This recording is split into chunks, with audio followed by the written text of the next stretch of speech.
Hello, friends. Today's episode is brought to you by From Within Records.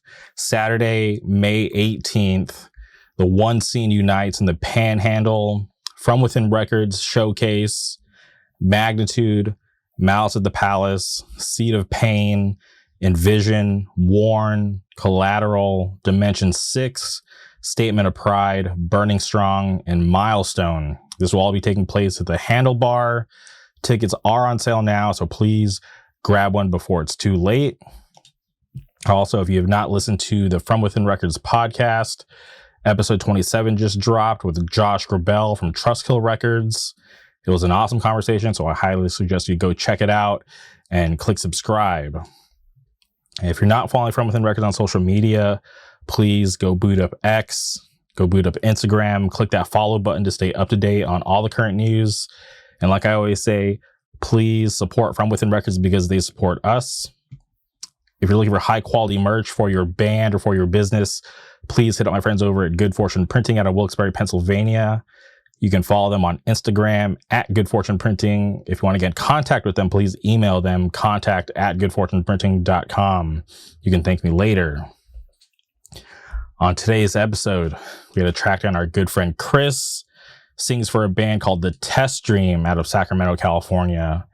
And I am a huge fan of The Test Dream. I was fortunate enough to have seen them live, and it was awesome. I was at Program. I went to see the homies in Stateside, but it just so happens The Test Dream was on the bill.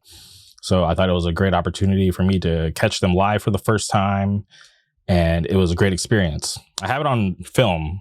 I filmed it on my vlogging camera. Chris has the footage. Not sure what he's going to do with it or what I'm going to do with it. Maybe I'll add a snippet, an exclusive snippet for today's episode. But I had a great time seeing them live, and I talked to Chris after the show. Super awesome dude, very humble, very nice in person, which was an awesome thing. And I'd asked him to come on the podcast because I've been a fan of the band, and he was down. And it was a great conversation. It was fun to be able to talk to him about his history coming up in hardcore, especially up there in Sacramento, because his time coming up, I was living down here in Southern California, and I was a fan of everything that was going on up there. So it was cool to be able to hear it from his perspective, someone who was living through it in real time. And to this day, I've not been to Sacramento. There's awesome bands from up there doing cool stuff. And, you know, I think back to the early days when Trash Talk, Hoods, Murder Practice, they were all up there just killing it. NorCal's always had an awesome scene. So it's cool to be here in 2024 and have them just killing it, right? There's tons of great bands. And even the newer bands coming up. Shout out Summer Blue, probably my favorite band from up there right now. Big Boys killing it. NHI, just so many great bands. I can go on forever about how awesome their scene is up there, but it was such a pleasure for me to have had Chris on the podcast. It was fun getting to know him. I'm a bigger fan of The Test Dream after doing this podcast. So for anyone who is not familiar with The Test Dream, I highly suggest you, and I say this all the time, but I highly suggest you hit pause, go boot up Spotify, Apple Music, Tidal, Bandcamp, and go listen to The Test Dream. And you can thank me later. Great band. I was late to the party, but I'm happy that I'm here. And then you can come back here, listen to Chris and I chop it up. We get into video games. We get to talk about my grudge with Russia. And that's a throwback for all you longtime listeners, but it was just awesome to have been able to talk to him. It was funny how we got there. But please strap in, enjoy this conversation. Without further ado, welcome Chris to the show.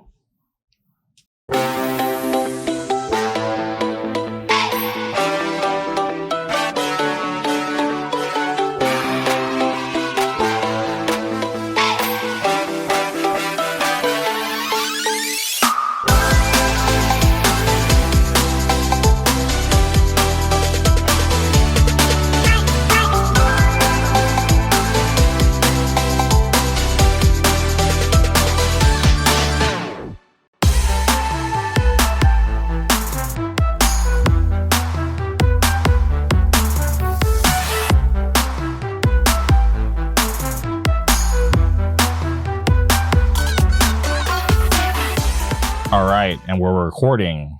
Welcome to the podcast, Chris. How's it going? It's going well, man. It's good to be here. I've been looking forward to this, so stoked it's time. Yeah. And I'm excited too because I found out about the test stream through Kenny from Major Pain. We were in talks of booking this show in August. Kind of fell through, and we were just kind of going back and forth on who we would think would be good to fit to open the show. And he had mentioned the test stream, and I was like, I've never even heard of them. So he's like, yo, like, I'm not normally into this type of music, but you should definitely check them out because they're pretty sick. And I was surprised. I was like, oh, cool. This is like a band, from California, from Sacramento, that I just wasn't aware of. So I was like, all right, cool. Like, that's why I just love doing this and just talking to people that are involved, because as much as I try to be in tune, obviously I can't know about everything. So that's why I am always, searching for that knowledge, and always down to, ask and see like what's going on that I might not be aware of. So yeah, so shout out to Kenny for putting me on to. For sure. Shout out Kenny, big time, man. 100%. And honestly, when I went to program to see you guys that night, right, obviously like, friends with Stateside, huge fan of that band. But when I saw that you guys were on the flyer, I was stoked because I just didn't even know, because that show, because to be honest, I planned on seeing Stateside like the night before, right, because they played a show in Long Beach, but I'd like passed out, so I completely missed that show. And all I knew was that they were playing Program the next day, and like I didn't even know with who or anything, and somebody shot me the flyer, and I was like, oh shit, the test stream's on it. This is nice. I'm stoked. So I definitely made sure to make it out that night. So I was happy that I was there, and I was finally able to see you guys live, because you guys were great that night. Thanks, man. That was an awesome show. It's funny how you mentioned I know what show you're talking about in August, and I'm sad that show is not going to happen. I won't tip it out or anything, but okay. If it's the one I think you're talking, we could talk after we're done. But yeah, I'm bummed about that one. But that Program show was fucking dope, man, and it was really cool meeting you there. And I'm glad you were able to come out. Yeah, man, that shit was sick. Yes, and I was thinking about it today too. I still have the footage from your set, so after we get off here, I'll upload it and I'll send you a link to it, and then you can do whatever you want with it, because hell yeah, like I don't mind, like I don't get too crazy with because like I'll film bands and they'll ask like, hey, like, can we see the footage, and I'll just send it to them. I'm like, yeah, you guys do whatever you want with it, like I don't care. I know that was like, so we met each other so by chance too, because I remember playing. I was like, I wonder if anyone's recording tonight, and I saw you up front. I'm like, this guy looks so familiar. I can't put my finger on it. And when I introduced myself to you, I was like, oh shit, you did. And so, small world, man. Hardcore is a small world. Everyone knows everyone. So yeah, 100%. Yeah. I was surprised you were, because obviously like I do the podcast, but it's, I can like see my reach through like analytics, but it's just, letters and numbers. I can't put a face to it. So when I walk into a room, I just assume nobody knows who I am, right? Because I'm not like somebody that's just like, Mr. Popular. Yeah, like I do this podcast, has like a good reach, but I'm not out there like, trying to be the center of attention. I just go in there, mind my business, do my thing. So when we talked after the show, I was like, oh, cool. Like I'm just surprised, but also humbled that you knew who I was. Yeah, man. I think. I think the fact that you carry yourself that way too helps out a lot. So like I said, it's a huge privilege to be chatting with you today, man. It's mystifying to me that, I've been in I've been into hardcore for a long time. I'm old now, I'm 32. And so like meeting new people and who all share the same kind of love for the shit that we do is, it's awesome. For that shit to happen at a show that my band is playing at is like, it's the biggest privilege of all. And so, you mentioned the thing about like, it is hard to keep up with like however many bands. So like, I feel bad too when I miss out on bands that are like from, there's a sick band from Wichita that I've never heard of or whatever it may be. But podcasts like yours and like Form of Passion, and there's hella podcasts out there. And for me, who I sit in front of a computer all day, bro, it's like that shit's my candy. I get to listen and find out new bands and hear people be stoked on hardcore, and it's very full circle. So it's cool to be chatting today. 100%. And we're not too far off in age because I'm 35. So Okay. So I'm sure you've gotten to experience a lot of the bands that, I did, in like my early days of the scene. But I'm just curious, have you, or like, are you from like, the Sacramento area? Yeah, man. So I grew up, I was born and raised in a smaller town of like, it's bigger now, but when I was growing up, it was more like, 30, 40,000 people. It's called Yuba City. It's like a small, like agricultural town about 45 minutes away from Sacramento. So, years later, after I became an adult, I moved to Sacramento proper, and I've been living out here ever since. But growing up, outside of like small local shows and things like that, anytime you do anything ever, you're going to Sacramento. There's other like little hubs here or there in Northern California, but Sacramento, I mean, it's the capital, and it doesn't feel like that when you go there because it still has very much like small town vibe to it, especially like compared to Southern California, I guess you would say, or like the Bay Area. But growing up in a town that was even smaller, like way smaller than Sacramento, Sacramento always has felt like this big urban thing to me. And so I've lived here for over 10 years now. So it's just kind of second thought at this point.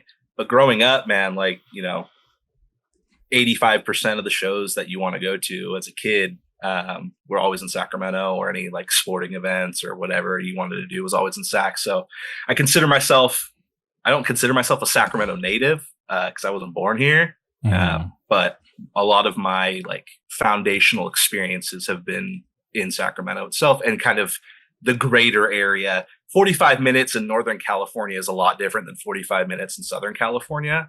And so for anyone like who's not very familiar with like California geography, or if you're like from SoCal and you're like 45 minutes, that's not that far away. It's like, well, it really is like a minute a mile up in Northern California. It's not like I'm hopping on like the 405 or whatever and I'm stuck for 45 minutes going 2 miles or some shit. But yeah, man, I'm born and raised in Northern California. I've been here my whole life, never lived anywhere else.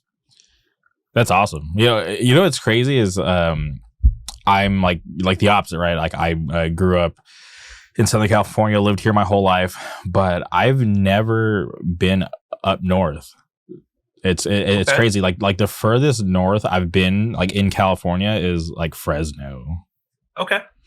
Like obviously, like I've traveled the dead middle. yeah, right. And that was like when I was a kid. Like I wasn't doing anything like hardcore related. But like obviously, like as an adult, like I've traveled like to Portland and stuff. But I just like flew over Northern California, so I've never actually had any experiences up north, which is crazy. And like I had, I'm pretty sure it was 2020 when like those Drain record release shows leaked. Somebody posted the flyers when they weren't supposed to. So friends and I were like, all right, cool. Like this will be like an awesome first, experience up north, was to go to like, this crazy Drain show. Obviously didn't happen. And I just haven't had like a chance or made any plans to, go up there. So I'm hoping at some point, like I can finally make the track up there, like have a couple ideas, but I just have to, kind of put them into motion and make it happen. But it's something that I really want to do because growing up in my early days in hardcore, I used to be really close with this band from Moreno Valley. I guess that's where like the singer and like the guitar player were from. This band called Every Man for Himself, and they always had like a tight relationship with bands like Lose None. Yeah. So like I met those guys very early on. So I always had like this like crazy like dream of going up north and seeing bands like Lose None, On a Warpath. My friends in Beggar for Life were signed to West Coast Worldwide, and hearing about like their experiences, the love that they got up there. It was always something that I wanted to experience because I heard nothing but good things, but I just never have made it up there. Hey man, well, you got plenty of time still, bro. Time's not running out.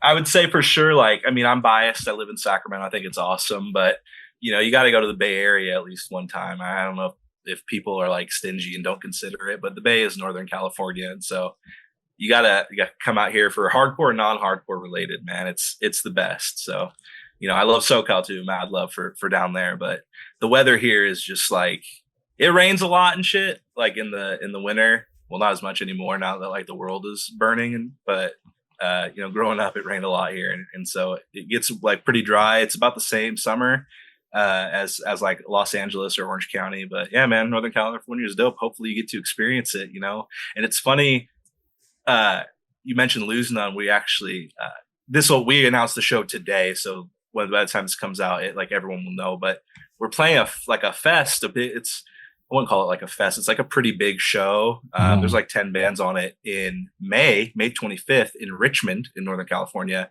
where Lose None is on that show. It's like us, Condition One, Doomsday, Big Boy is playing, a bunch of other bands that are slipping off the top of my head, but Lose None is playing. And so for me, as like someone who was a 14-year-old who was like scared up against the wall, you know, getting his nose broken to bands like Lose None and On a Warpath and Hoods and shit like that, it's a very full circle moment, because I think it's like the original singer is playing with Lose None again. And so oh really? Yeah, which I know they played a show in Sacramento a couple of years ago when stuff was starting to open back up again, but I think it was with a different guy or a different line. I didn't go to the show, I was doing something else, but I remember watching a YouTube video, and like, no diss, but it just was not the same. And so personally, I'm pretty stoked for that show. I think it'll be pretty fun. So yeah, you know, I was always curious because I had a buddy who filmed them, and I you know, I had no idea about who's in the band, right? So I was hyping them up. I'm like, dude, like, you got to film this band. They're so sick. And I remember he got excited because I was excited, and I remember he sent me the video. And I was just like, who the fuck are these people? And like, you know, I was like, I don't know them. But also, yeah, you know, come to find out, I was like asking around, like, hey, like, you know, where's the original singer? And people are like, oh, like, we really don't know. Like, we haven't seen him for a while.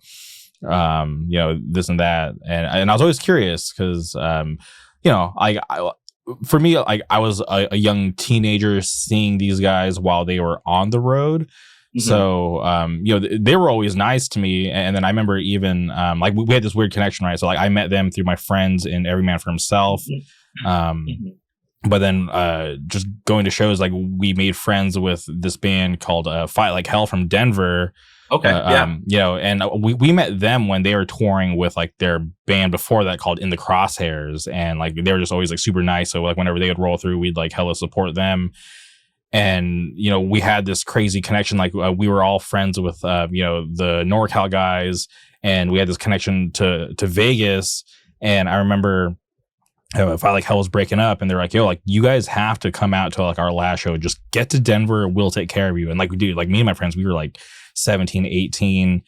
And we're like, all right, like, we'll make it happen. So I remember we like, you know, hopped in my buddy's car. We drove from, like, Southern California to Vegas, and then like went through, like, Utah. Then we made our way up to Denver, but we stayed.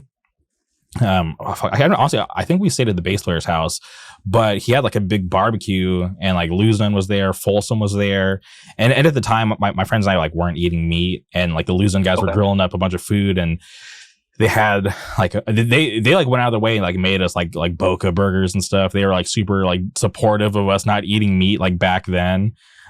Which I thought was, like, super cool. And they were just like always just, like, really nice, you know, to me and my friends, like, wherever we saw them.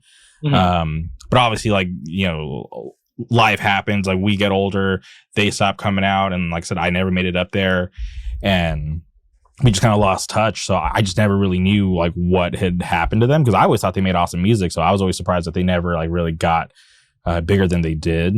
So I'm just happy that, like, you know, so many years later that they're able to, you know, still play shows, and you know, people still care. For sure, man. Yo, my computer is tripping out. Can we, like, take a 30-second production pause real quick? Yeah. So I can finish something? Yeah. For sure. So, no mad problem. awkward. I knew this shit was gonna happen. My mouse is, like, tripping. You're all good. Sorry. Let me do this real quick. Okay. We should be cool. Sorry, Mom. Like, I have a old ass MacBook, like, from 2012. Okay. But, like, my trackpad gets stuck sometimes. So I have a Bluetooth mouse, and it started clicking on shit. I'm like, this is gonna click leave, and I'm gonna be so fucked. I'm gonna have to, like, message him and be like, bro, I'm sorry. No, that's all good.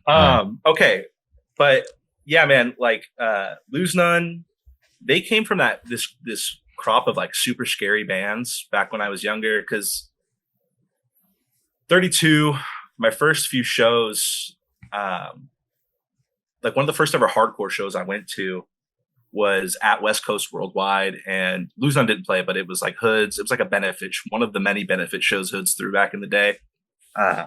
And I remember getting like, either back in the day, I remember them, like, comps have been around forever, but I remember like samplers used to be a big thing back in the day.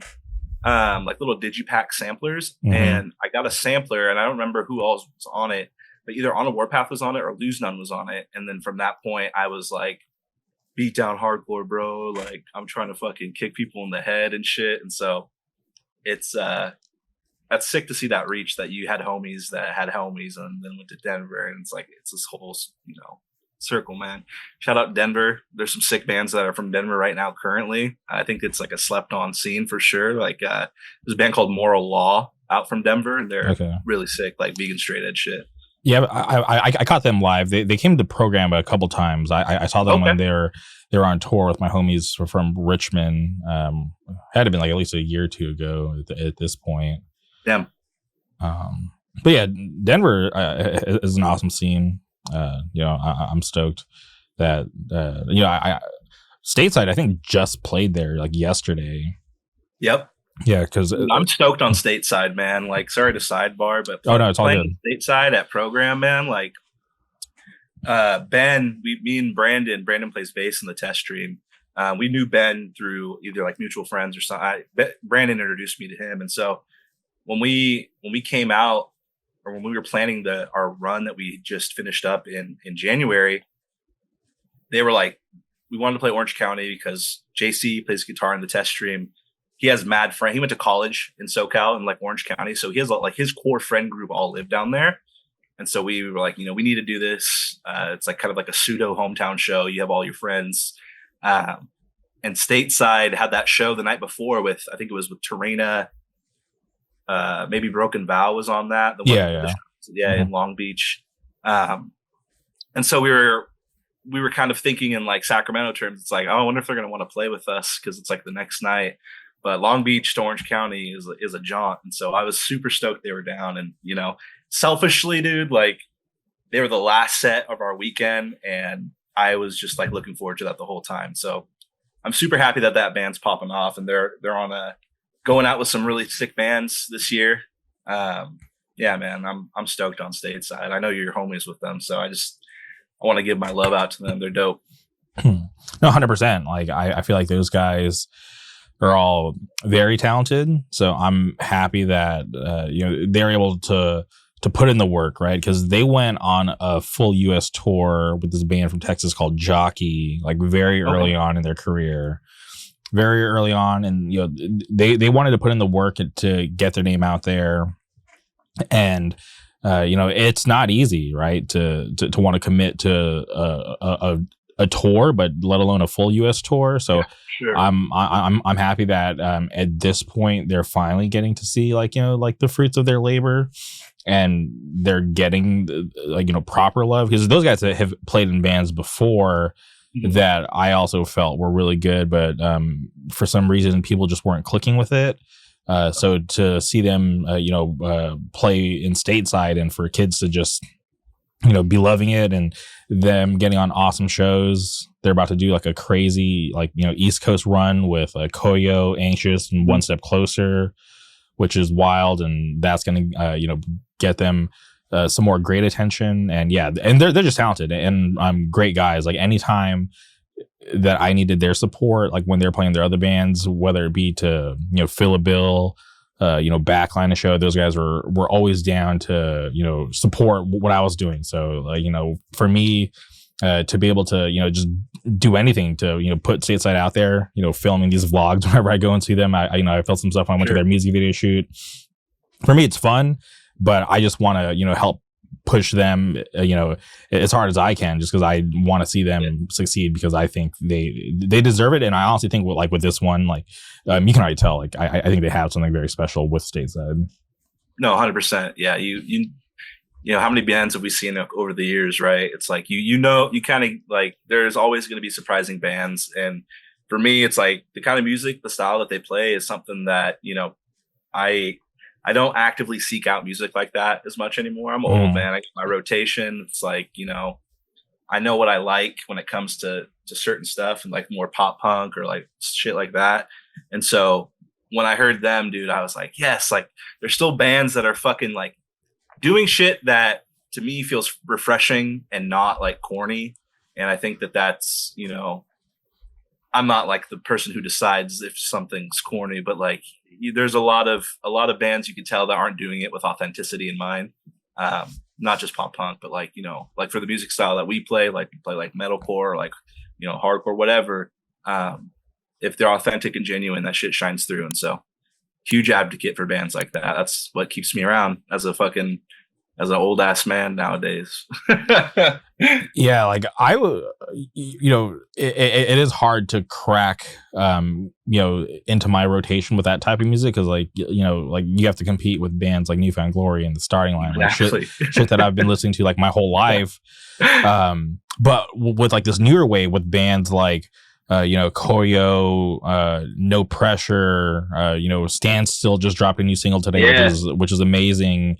Anxious, all this stuff's coming from the East Coast, and I was just like, damn, like it's so sick with like what these bands are doing out there, but like who's gonna do it on the West Coast? And stateside, they know the vibe, they listen to that type of music, so they're able to pull it off like really well, and I'm happy that like cool. I feel like just give it time. Like they could easily be, in the same caliber as like, the Choreos and the No Pressures and the Anxious, they just need time. Like they're a newer band, but when I listen to them, it's like, I legit enjoy it. Sometimes I do trip out because I'm like, oh, like I know these guys. Like I've been friends with like Lemus for like years. Like Lemus was like, friends with me, like, through some of like my worst times in Orange County. So it's, it's just very cool, but very awesome just to be able to watch, like, people that I consider friends, do cool shit. Fuck yeah. That's what it's about, man. But you mentioned like, you going to West Coast Worldwide early on, but I'm just curious, how did you even get into hardcore? My story is like after listening to a lot of these interviews across like different podcasts, it feels almost cliche to say this. But my experience is not unique, I guess is what I should say. Tony Hawk is the reason why like me and so many people are around, like listening, like, having a PlayStation, hearing punk music for the first time and being like, what the fuck is this? I need to learn this more. The band though, for me, that got me into hardcore was the Dropkick Murphys. I was really into like punk and like oi and like street shit like that. And then went and bought a Punk-O-Rama comp that they were on. Shout out like that old ass Epitaph Records shit. And from then, dude, it was, that was probably when I was like 13, 14 years old. Like 13 years old.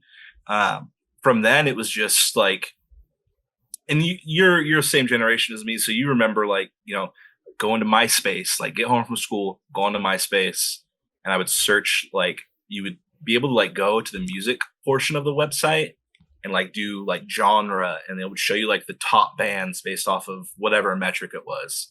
And from then, dude, like I just went down the list and I was just hungry for more. Growing up in a smaller town with not a lot of outlets other than like, sports, or like there was music, but I didn't know where to find it.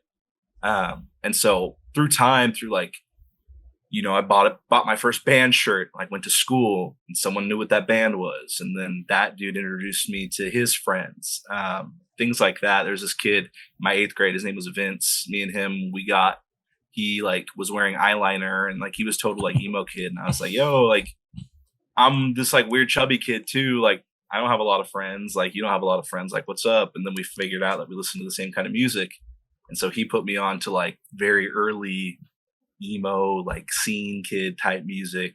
But at the same time, I was on, like the MySpace groups and forums back in the day where it would be like, the straight edge group where people would talk about bands all the time. And there was this group called We Like Hardcore where, it was like hardcore Twitter at its most early infancy, or I guess Reddit is the place now where all the shit talking happens. But yeah, it was just like shit talk and like, this band is cool to like, this band's not cool.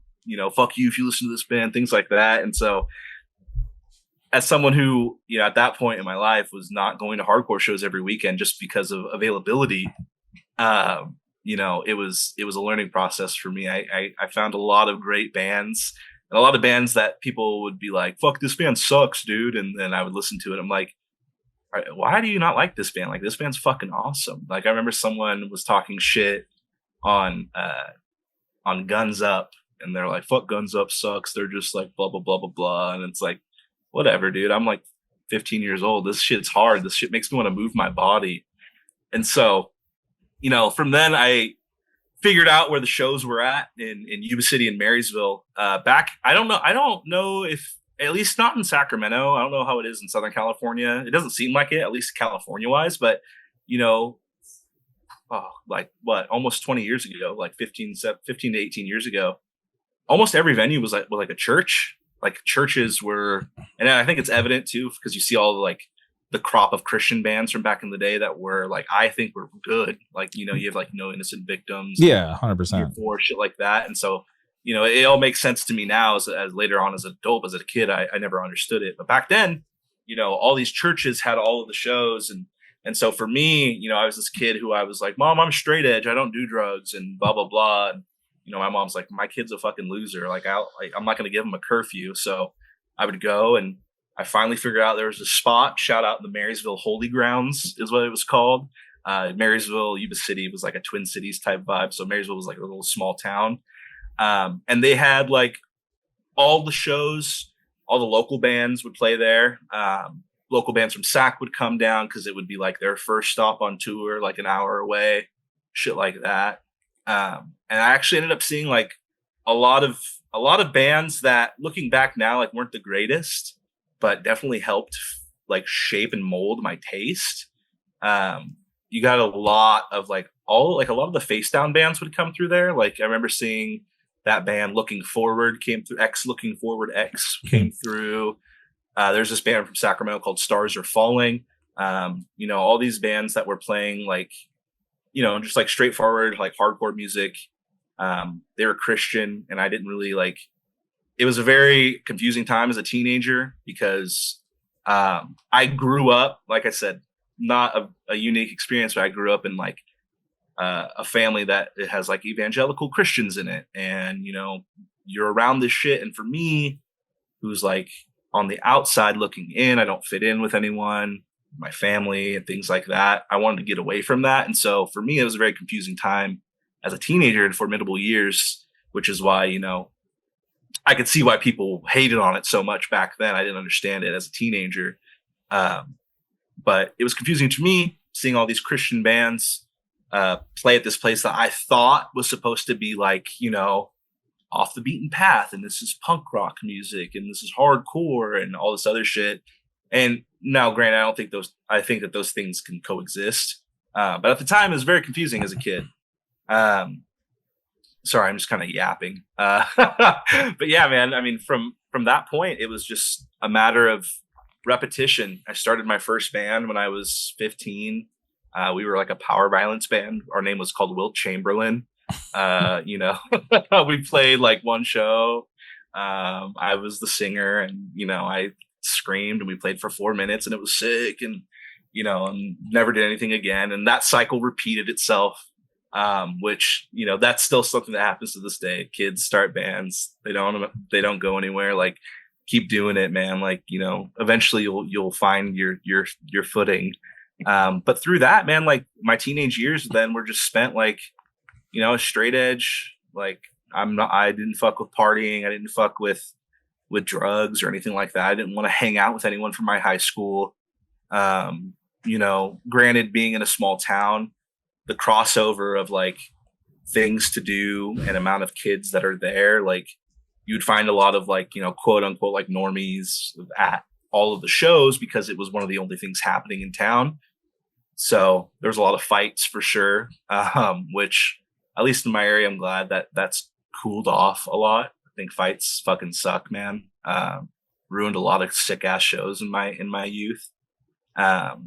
But yeah, like through that, I started going to shows in Sacramento itself proper.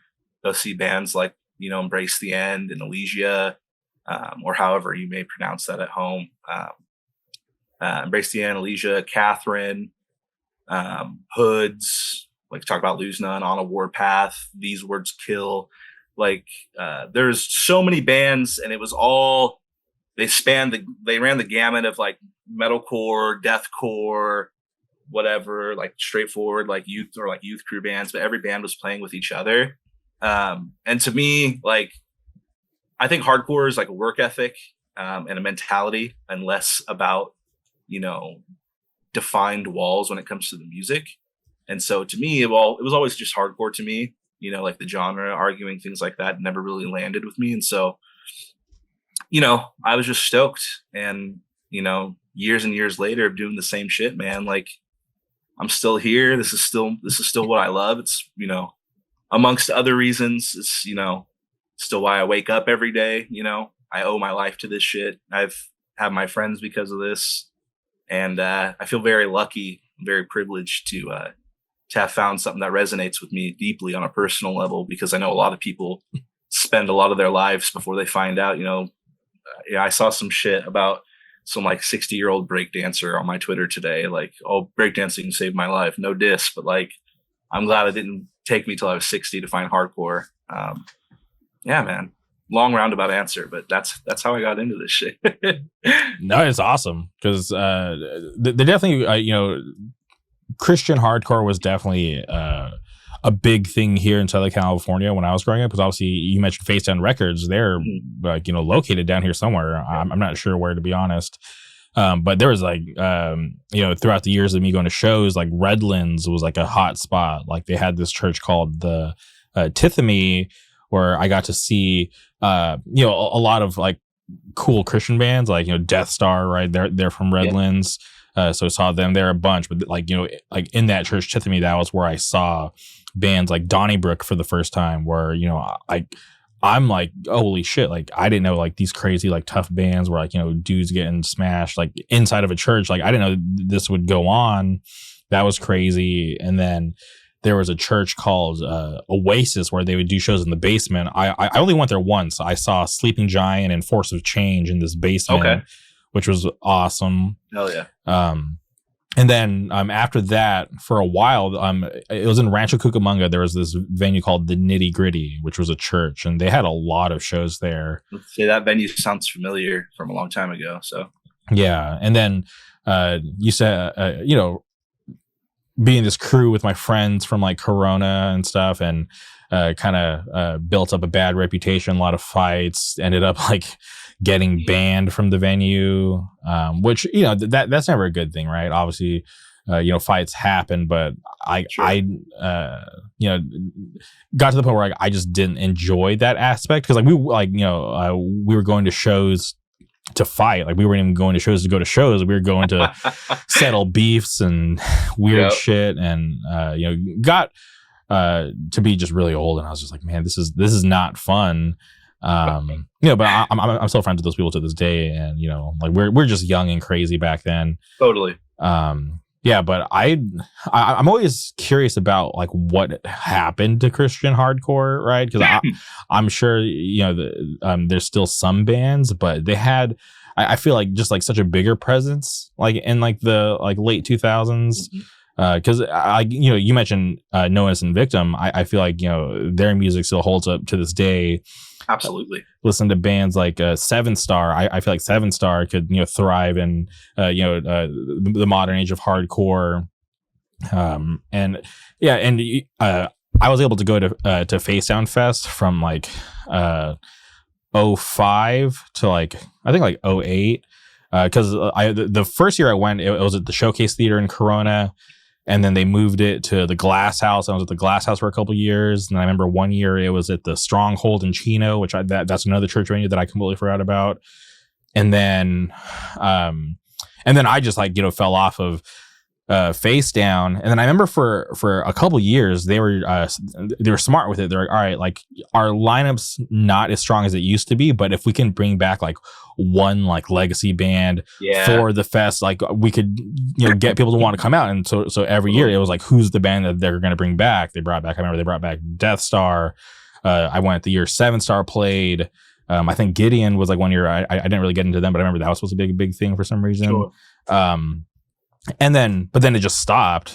So I'm not really sure where the label is at today, but yeah, but it's always surprising to me because once again, because I was friends with Every Man for Himself, and those people were like really entrenched in the scene down here. Like they were tight with a lot of the Christian hardcore dudes, so that's how we got to meet like a lot of people. So like there's this guy named Randy who would throw shows in his garage. It was like like Face Down Fest weekend would be a thing. Like the fest would happen, but one of the mornings, like this guy Randy would have bands playing his garage. I remember like we saw like Bloodline Calligraphy in this dude's garage. And I was just like, oh no shit, I'm jealous as fuck. Yeah, that band is sick. Yeah, it was crazy. And that time period was like like to me always special, because like for me I felt like I've gone through like like these like weird like phases in hardcore. Like when I first got into it, like the friends that I got into it with, like we were all super into like the heavier, more like beatdown stuff. Mm-hmm. And then some of those guys just kind of stuck in that genre, which is fine, but then some of us just kind of moved on, still like that type of music, but then we were kind of like wondering what else was out there. So that's when we kind of like started listening to like the Face Down stuff, and then figuring out about the different branches there, right? The more faster stuff, the heavier stuff that was still there, some of the more metallic stuff, like bands like Symphony and Peril, which I still love to this day. Yep. And then from like from like the Christian stuff is where like back in the day, if you told somebody that you're going to Sound and Fury, that was like a thing, because like there was like a Sound and Fury type of like band, right? Like because like Sound and Fury modern day covers like the whole like wide range of like hardcore, which is awesome. But back in the day, like there was like a certain vibe to a band that would fit on like the Sound and Fury lineup. So like my friends and I, like we started getting more into that stuff, and it was weird that our friends thought we were weird to getting into bands like like Righteous Jams, Have Heart, Verse, stuff like that. But we're just like, right, dude, we still like all the stuff that you guys like, but there's other good stuff out there. Like we don't understand how you guys don't care about like this type of hardcore, because it's like, okay, like you guys like Terror plays like fast stuff, like this band like kind of sounds like that. It was always like this weird thing where like the deeper we got, like the smaller our circle got, just because like people didn't want to go discover like what else was out there, which was always like strange to me. So like it's awesome that you're still here after so many years later, because trust me, like through my 10-year in hardcore, like I've seen so many people like come and go, and it's just always so strange. So that's why like whenever I look across the room and I see people that I know that are like from like like my class or whatever, that I like we're not even friends, but I just know that they're from like the same area as me. Like I just give them like some respect, because not everybody is actually down for the scene, for the music. Like for some people it's just like a fad or whatever, which is totally fine. But I always think it's cool when I'm able to hear about or even know that certain people have been around for such a long time. Fuck yeah, man. I've talked a couple times about like, this experience is not unique. And it's like your experience is like very akin to mine with, you get into something with a group of people, and then over time they fall off. And, straight up, like no disrespect, I get it. Like going to like DIY spots every weekend for years and years and years. It's like, I understand that life catches up to you. But it's funny you mentioned this stuff about like not seeking out new music, like that stuff that will never make any sense to me. Which up here, there was definitely like a group of kids that went to like the Christian shows. Not like when I got into it, it felt more whole. Like everyone was kind of going to everything. But then there was a point in time where, more shows were happening at like the church venues. And because the bulk of it's happening there, when that started to fade away, huge shout out. One of the like most iconic venues in Sacramento is a spot called the Branch Street House. My friend Alex and this guy Scott, it was their home in Sacramento. And, every touring, hardworking, like great hardcore band of like the late 2000s to the mid like 2010s, I guess, if they were going on tour and they came to Sacramento, that's where they were playing. There was a split where, you know, the kids that would go to the church shows, this is a spot called Club Retro out here.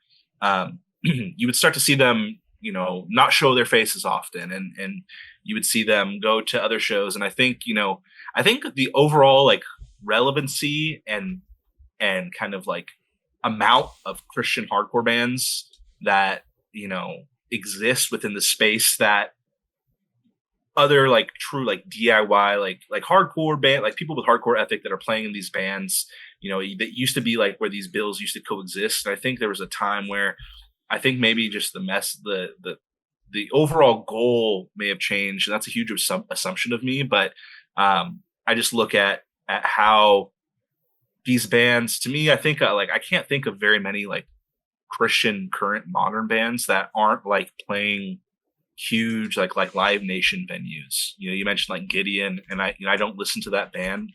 No disrespect.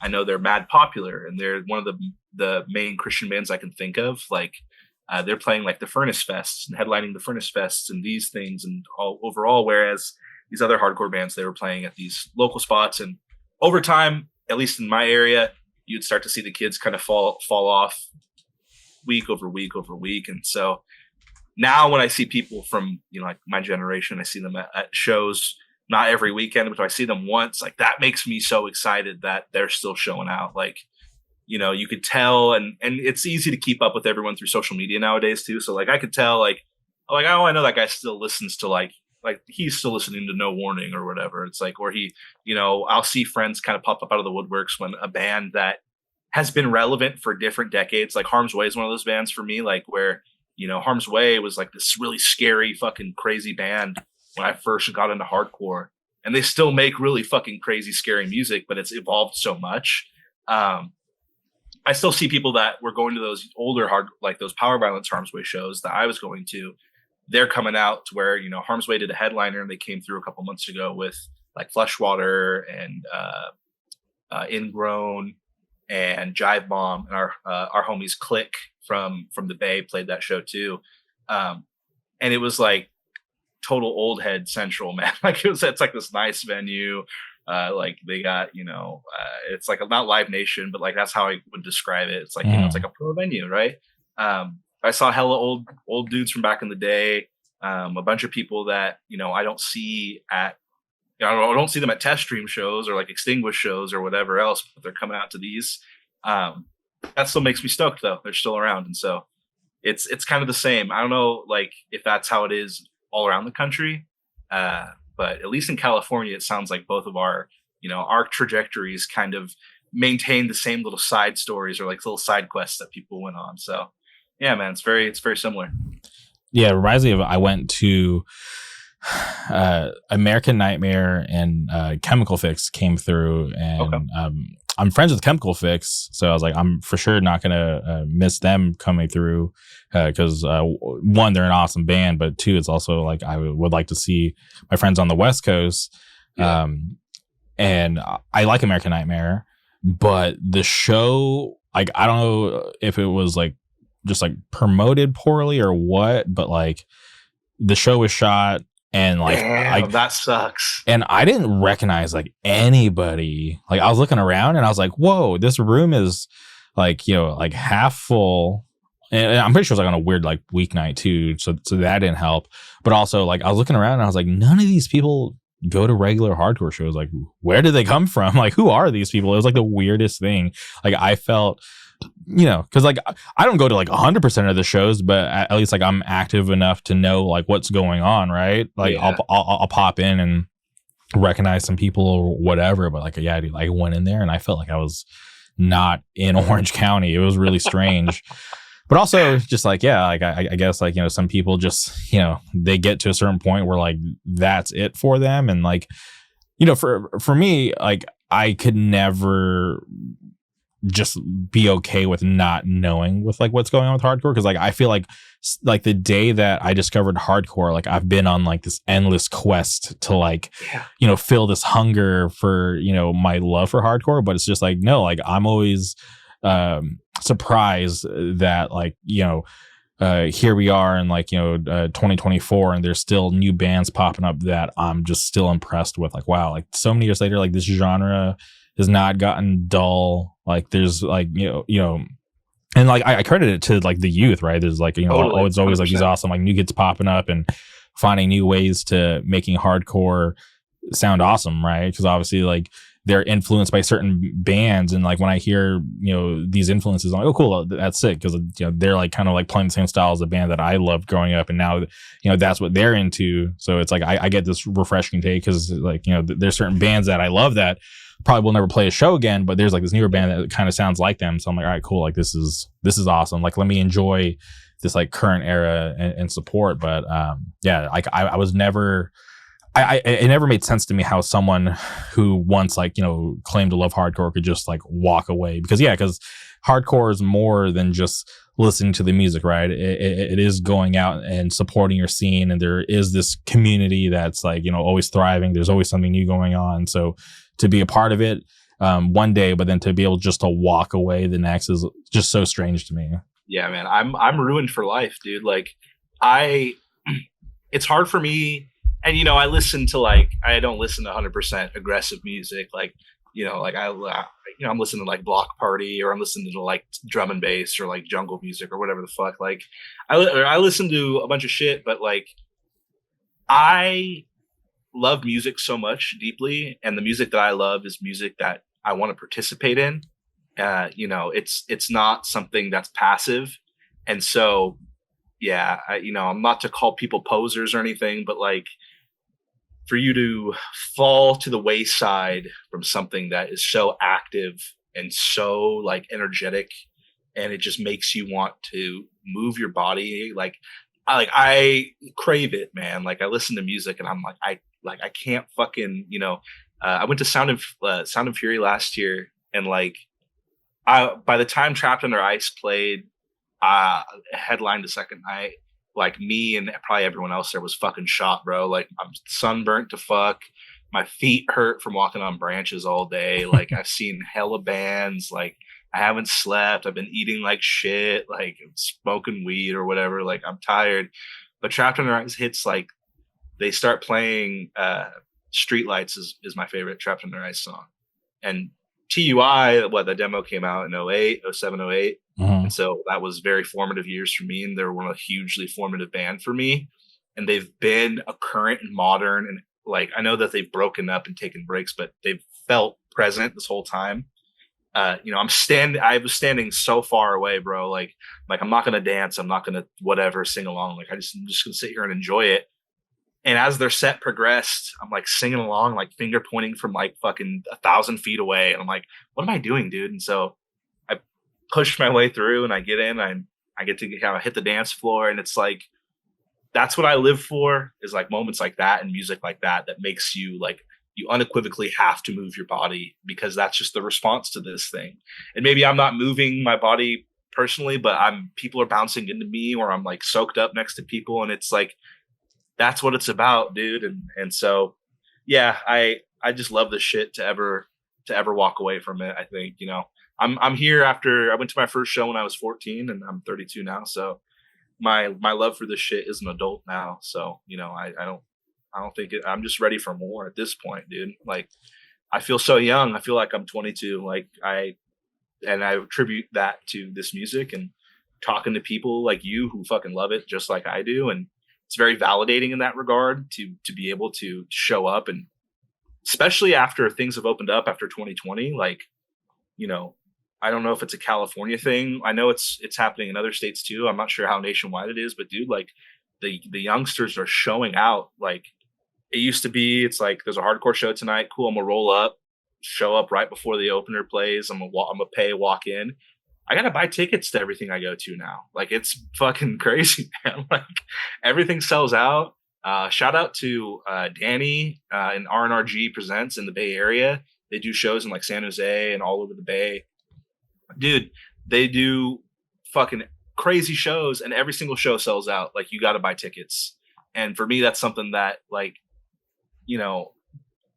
Sacramento growing up, like that wasn't as much of a thing. Like I could just show up.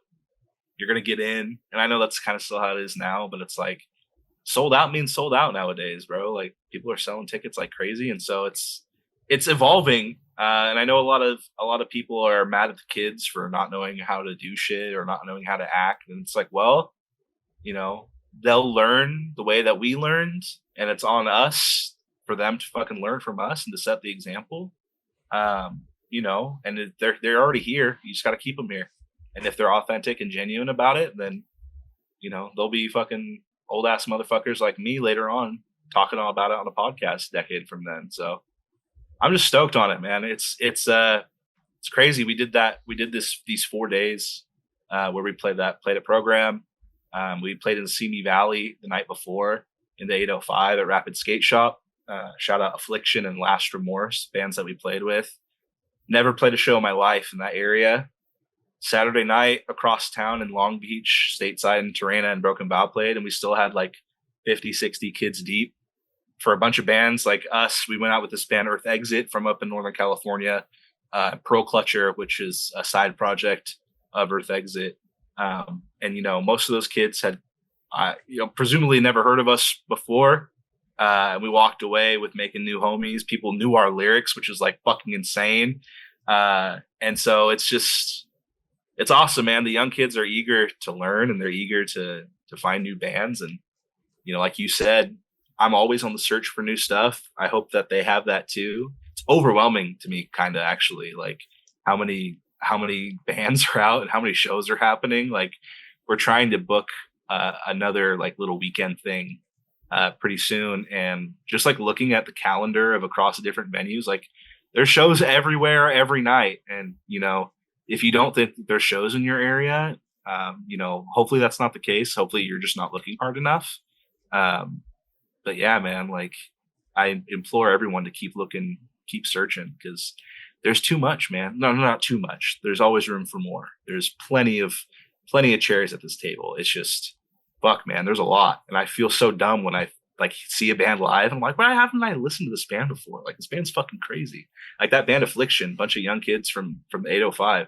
This kids fucking killed it, bro. Like headlined our show. All their homies were out. Everyone was moshing. Like, I don't know. I felt 16 again. And that's what gets me stoked on this shit. So yeah, I feel like that's a great cheat code, is if like your homies actually roll out and support. Because I went to Columbia in December for a hardcore festival. Oh yeah. And there was this band that opened the second day, this band called Spit Out, and I listened to their music before I went out there, and I was like into it. I thought they had sick music.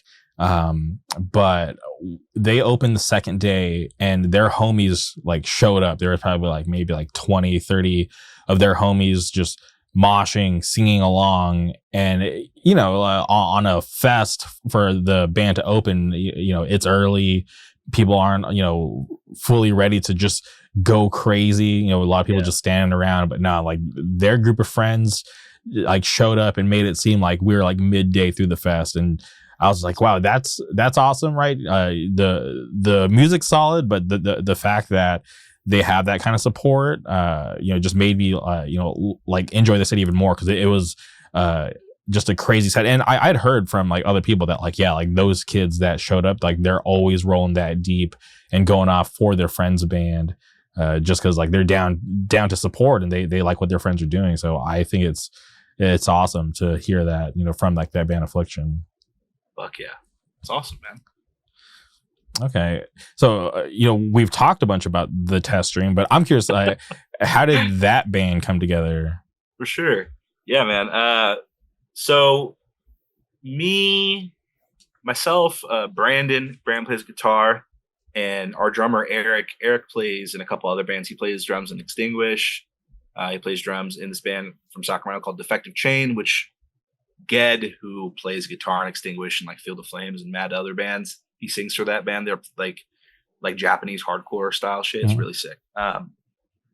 We used to play in a band, just like a local hardcore band from Sacramento called The Vitality. You know, we just played Sacramento. We played the East Coast like once. We were never like a band, you know, but you know, we played for a while. And so we obviously had chemistry in that regard. Like we loved being in a band together. But I went to school. Our old guitar player in that band, he like joined the military, so like that band never really amounted to anything. Years go by. I have always been into this style of music that we play. Like, like I like to say it's like, like hardcore band, like it's like a hardcore band playing metalcore music, so like old bands from back in the, like I really love like Zayo, shit like that. Blood Has Been Shed, all those types of bands. Like I could sit here and name them all day. I won't. But like that kind of music, we've always been like, fuck man, like that'd be really sick if we could like pull that off and not have it sound like stupid, corny, or like cheesy or something. Because there's a very fine line when you're making stuff that's like more metallic, and it's like I just want it to sound cool, and I want people to find it authentic. I don't even care if they like it. I just hope they know it's authentic. And so over time, Brandon started just riffing and like doing shit in like GarageBand on his laptop. We made a Discord server, and over time we collected our two other friends, JC, who plays guitar in this band, and our bassist Dylan. We kind of collected them like, hey, if we wanted to jam, like you guys want to just do this. And so JC, myself, JC, Brandon, and Eric, we started really like honing in on some like very rough GarageBand demos, send them over Discord, kind of review them until eventually. And so this was all happening in like 2022, across the span of that year. Eric's in mad bands. He's mad fucking busy. So like it took us a while to kind of finally come together. It's like, okay, we have some time. Like, let's actually like get a practice spot. We went in on a practice spot that we share with a bunch of other Sac hardcore bands.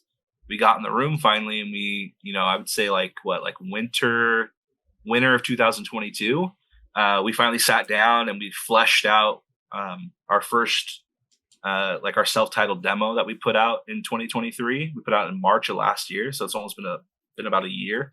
It took us a couple months.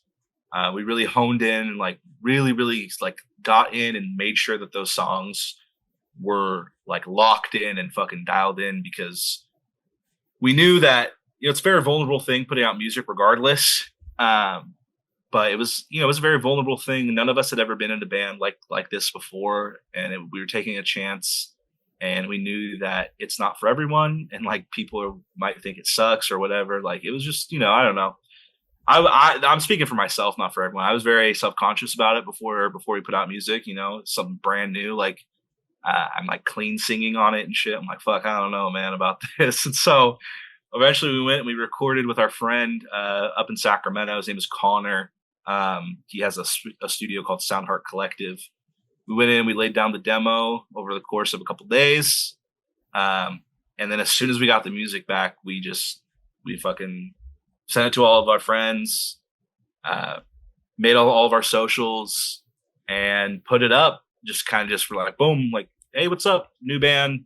And for something that was strictly word of mouth, not a lot. We hadn't made, we had been played in bands years prior, but all of the bands that our old bands were like in the mix with didn't exist anymore, or they went on to make like bigger bands. Like the Vitality used to play a lot with bands like Bad Times Crew, Jaffe, and then he went and they made Hands of God. Mm-hmm. Spinebreaker, which Spinebreaker's been around forever.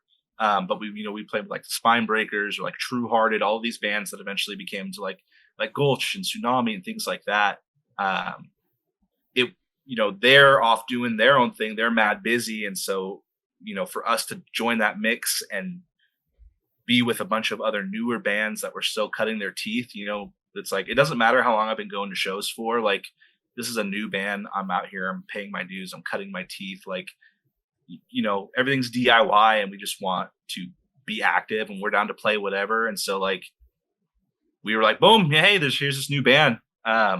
And the response was like more than I could have ever asked for by everyone. Like people were stoked, had lots of kind shit to say. And we played our first show with just like a local show up in Sacramento. It was awesome reaction. And then it's just kind of been full steam since then, man. Like it was a very fresh and new thing, and it took a while for it to get off the ground. But now it's off the ground, and shit's been crazy for a year, and I'm very humble and I'm very stoked, on every opportunity that we've been given so far has been just so crazy to me. So yeah, man, that's kind of how it formed and how it kind of jumped off, I guess, at first. I think it's awesome. Great story to tell. But when I look at, you call it the demo, but when I look at that, it seems like you guys were a little more professional about it instead of, you guys, self-titled it. There's like legit artwork. Yeah. Did you obviously did you guys want to make it seem a little more than just the demo by doing all that? For sure. Yeah. That's the intent. I think that's just like me. I just refer to it as the demo because it's the first thing we put out, and I think that just goes back to like every other band I've ever been in, or like, the first thing you do is a demo. Right. And so, it's definitely an EP, and it's just self-titled, or it's the length of an EP, but EP demo, it's interchangeable to me when it was our first release. But, that artwork, shout out my friend Dustin Gardenhire. He did the artwork for that, which he like took a photograph of this guy like pointing his finger gun out. Like we took a picture of some dude in San Francisco on the street, and he like completely like painted it over and did all his magic on it. I'm really actually like our artwork is really sick. That's one thing I'll like not be humble about. I'm really happy with how cool that artwork turned out. But yeah, no, it's not a demo necessarily. It is definitely like an EP, but hardcore lingo of me to say demo, I guess. Mm-hmm. I don't know. And you mentioned it came out March 2023, and you guys returned late January with new music, with Forge and Refine. And is that just a promo for what's to come, or is that just going to be its own body of work? So we played however many shows we played in 2023. As soon as we were done writing our first release and putting that music out, and we like got our first couple shows under our belt, it's like, all right, like we're gonna keep writing and keep writing and keep writing and keep writing. And those two songs to us, by the time the summer ended last year, we were very honed in with like our songwriting and practicing and shit like that. And so we knew that we wanted to put out music sooner than later because, we were just so stoked and excited on what we've like come up with. But we didn't really know, it's something that, again, like we may have been in bands before, but it's the way that music is released and, how stuff is rolled out nowadays is definitely like way different than it used to be like 10 years ago. Mm-hmm. And so it's definitely like, that's something that I've had to learn. I do like all of our socials and all of that shit and analytics and artists for Spotify and Bandcamp and all this other shit, like all this shit that I had no real, I have not put music out in like the streaming era up until now. And so that's something that I really had to learn. So in terms of us we put out those two songs with the idea that it's like it would be viewed as like a tape, right? So it's like a promo. We named it Forge and Refine because that's the idea, is that it's gonna.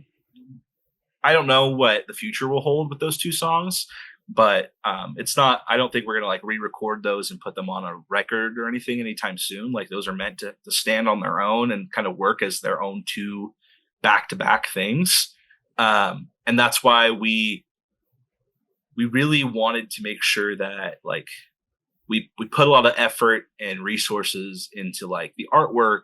Zadak Brooks did the artwork, and he did like a fucking stellar job, man. Like I couldn't ask for more of a fucking awesome job. Like he killed it with all of the reference and direction and everything that we gave him. We gave him a very blank canvas with a few pointers, and he came back with something that we loved. And so we loved his art from like the Razzle Got Her Wings artwork that he did. Great band. And some other stuff. I think he did some like merch stuff for other bands like Stateside and Private Mind. And so it just worked out. And so with all of that in mind, we I'm jumping around, but we went and we recorded at the Panda Studios in Fremont with Charles Toshio this time. Shout out. He's done all of Extinguish's recordings. And so Eric, our drummer, was like really insistent that we give him a shot and give it a try. And I'm like, yeah, dude, like I'm down. Like, let's keep evolving. Let's keep growing. Let's keep trying shit out. And it was like a match made in heaven, bro. Like, it was such a great time. We knocked out 2 songs in 2 days. Charles Toshio is sick, man. He he's done a lot of great California bands like No Right, Tsunami, Gulch, a lot of the heavy hitters, a lot of people's favorite bands have gone to Toshio, and there's a reason for that. He knows what he's doing. And so shout him out for sure. But yeah, these songs are meant to stand by themselves, and the reaction to these 2 songs has been something that like is not, I would have never guessed at all. Like I was really stoked on these, and because I like them, I'm like, okay, like I think people will like these songs if they like our band. But I think that these songs did a really great job at people who maybe haven't seen us. They're not in California. Like, why would they know us? We're just like this, like, more like a regional band from Sacramento. The reach has been far and wide, and like we've gotten, homies internationally have hit me up to buy merch and shit like that. And like, that's so mind blowing to me. And so, yeah, it's been awesome. We're hoping to, the ball is not going to stop rolling in terms of like new tracks. There will definitely be more stuff to come sooner than later. But those songs are meant to stand alone, and I kind of hope they stand alone. I do like when bands re-record songs, or like they put, like, if it's a defined promo and it's like, hey, this is a promo LP coming out or EP coming out. Like, I think that's really cool. I think that's an awesome strategy, because then, like, you go on tour and these people know that they know the hit already, and that's a great feeling. But yeah, I'm stoked on these, and I think the look sick as a cassette tape whenever that happens. And yeah, man, pretty stoked. And I'm curious about the artwork. What kind of direction did you give him? Because when I look at that, it looks something like some like foreign, like Japanese, like CD cover. Hell yeah. With that's a sick compliment, because we're like big, like I'm really big into like game. I'm a huge gamer, and Eric, he's a hella huge gamer, so he's gonna love hearing that shit, because that's definitely like some like PS2 kind of shit. Like we gave him a couple of records to look at, just like some, I think one was like a Symphony in Peril record, one was an All Else Failed record. We sent him over like a couple paintings and like just some random stuff, and then we were essentially, it was like, this is the idea of kind of what we want stylistically. I go, but here's the music,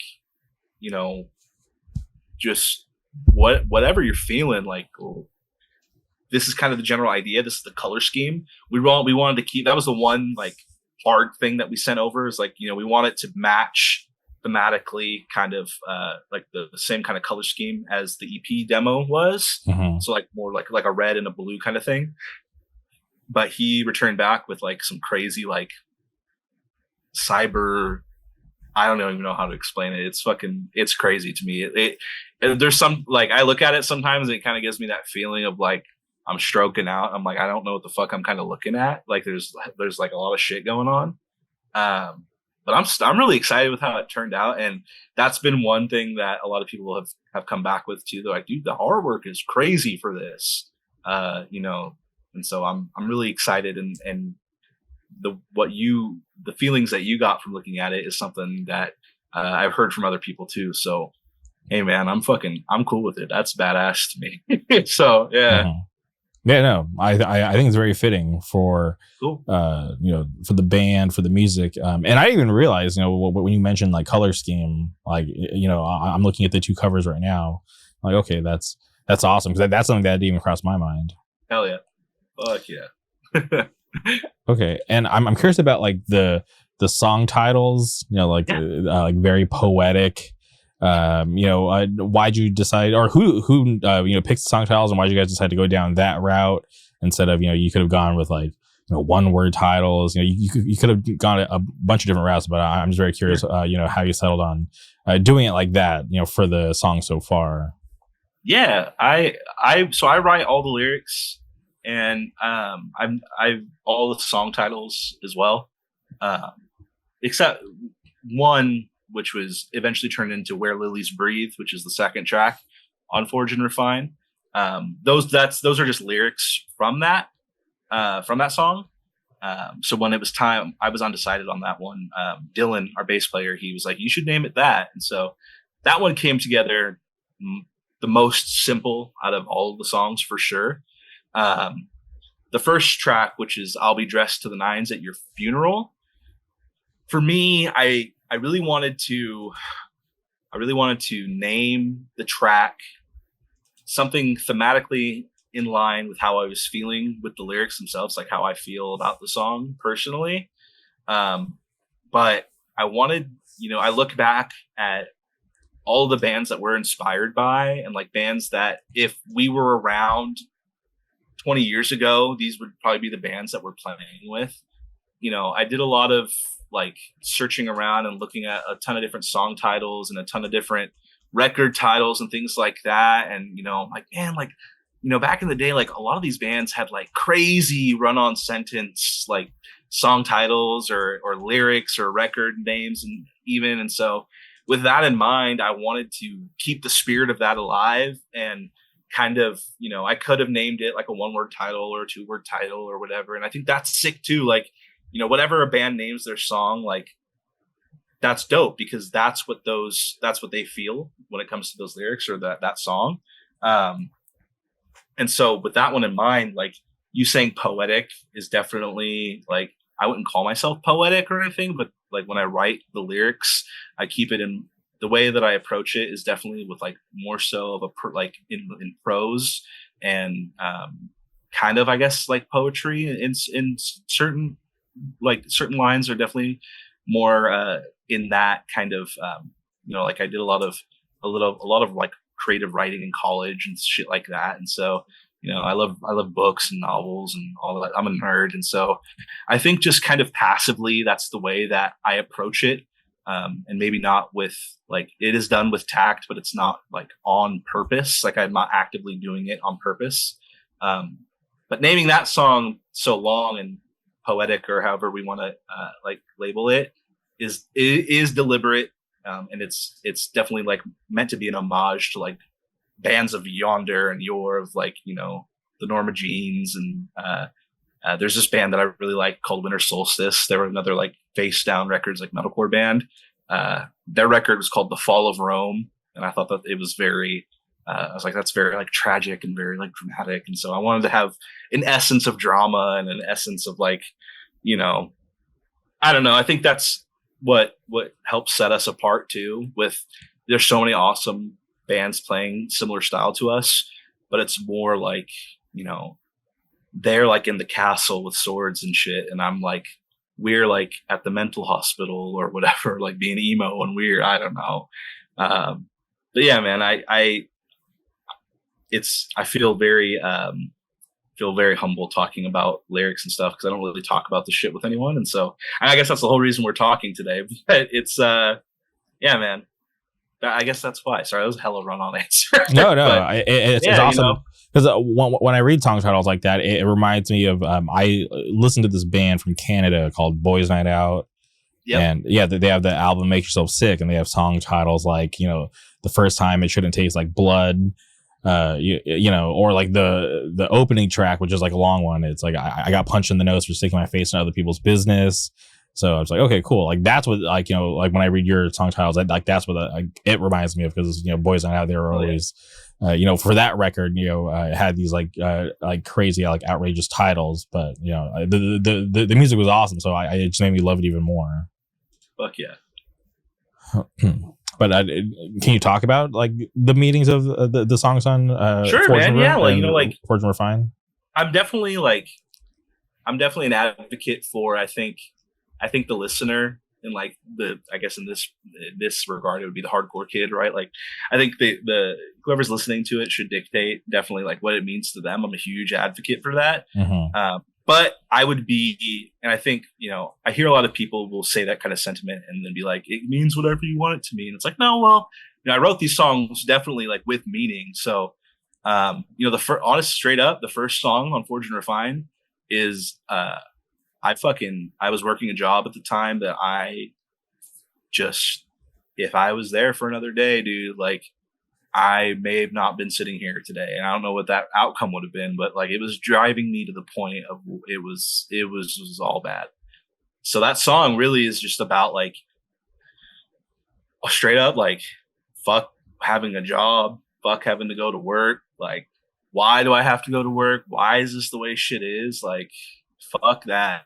And I was surrounded by people whose like entire lives are like, I fucking love work, bro, and I love fucking selling shit and blah blah blah blah blah. And it's like, whatever, man, it's not me. And so it was making me feel real shitty. And so that song was really about like, not how I can't identify with that being so passive and submissive to something that's been set in place that I can't submit to it anymore. And that's for the first song, for I'll Be Dressed to the Nines at Your Funeral. It's a little tongue in cheek. It's like, I couldn't vibe with it anymore. I couldn't vibe with those people. And so the idea is like, when you fucking die because of this piece of shit, whatever you've subjected yourself to for so long, like, I'm going to be on top, motherfucker. I'm going to be dressed to the nines. So, there's some deep inside baseball for all the listeners. Where Lilies Breathe is, I've really gotten into, like, this sounds so stupid.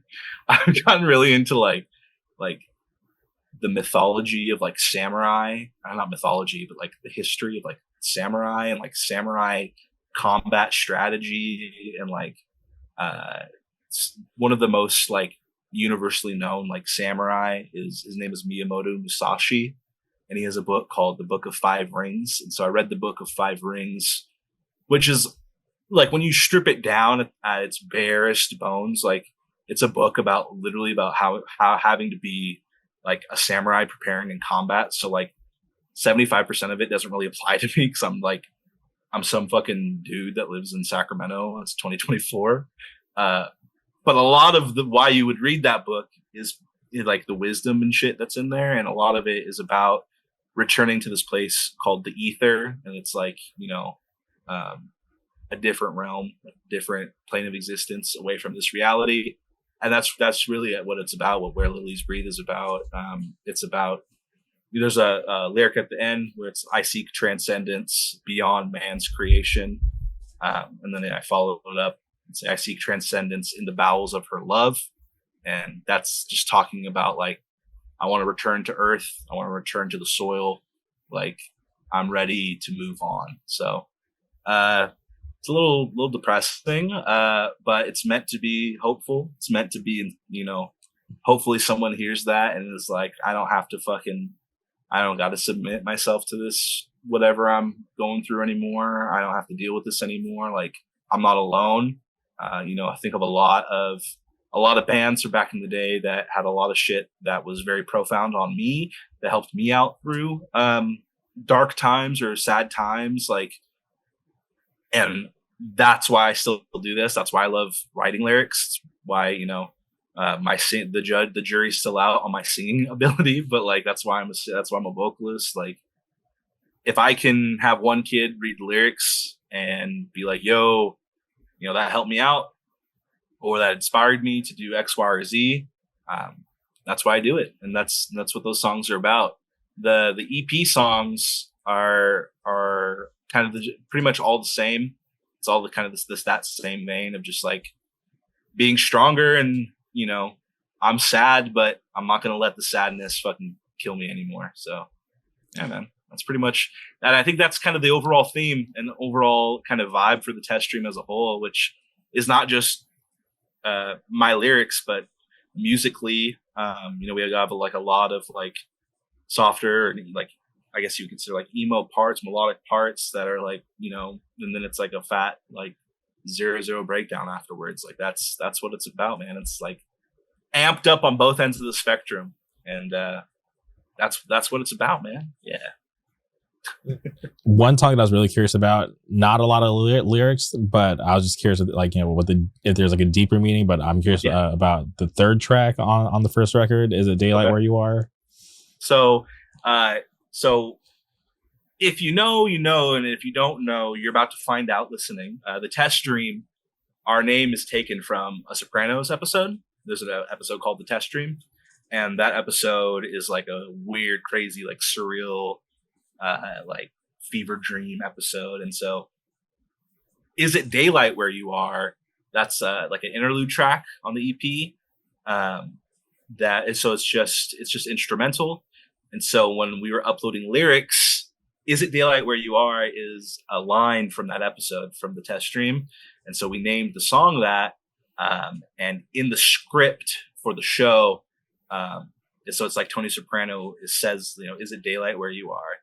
And the line that follows afterward, I don't remember who says it, but are those two lines of lyrics that are on our Bandcamp and like on the song's lyrics. So there's really no lyrics in there, but it's like it's a deep cut nod. So like if there's like, you know, any like mega super fans out there for the Sopranos and they find our band for some reason, or like someone who hella fucks with the Sopranos and they fuck with our music anyways, that's meant to be kind of like a hey, like a tip of the cap, like, you know, wink wink type of thing. That's awesome. I've never seen that show. Hey man, I mean, my band's named The Test Stream, so I fuck with it. But you know, yeah. One day, you know, I obviously it's you know, so popular, and I have so many friends who've seen it and have said so much positive stuff about it. One day I'll take that plunge. It's intimidating, bro. It's a lot of episodes, but you know, it's worth it for sure. Okay. One last thing about music, and then I want to ask you about video games after this. Cool.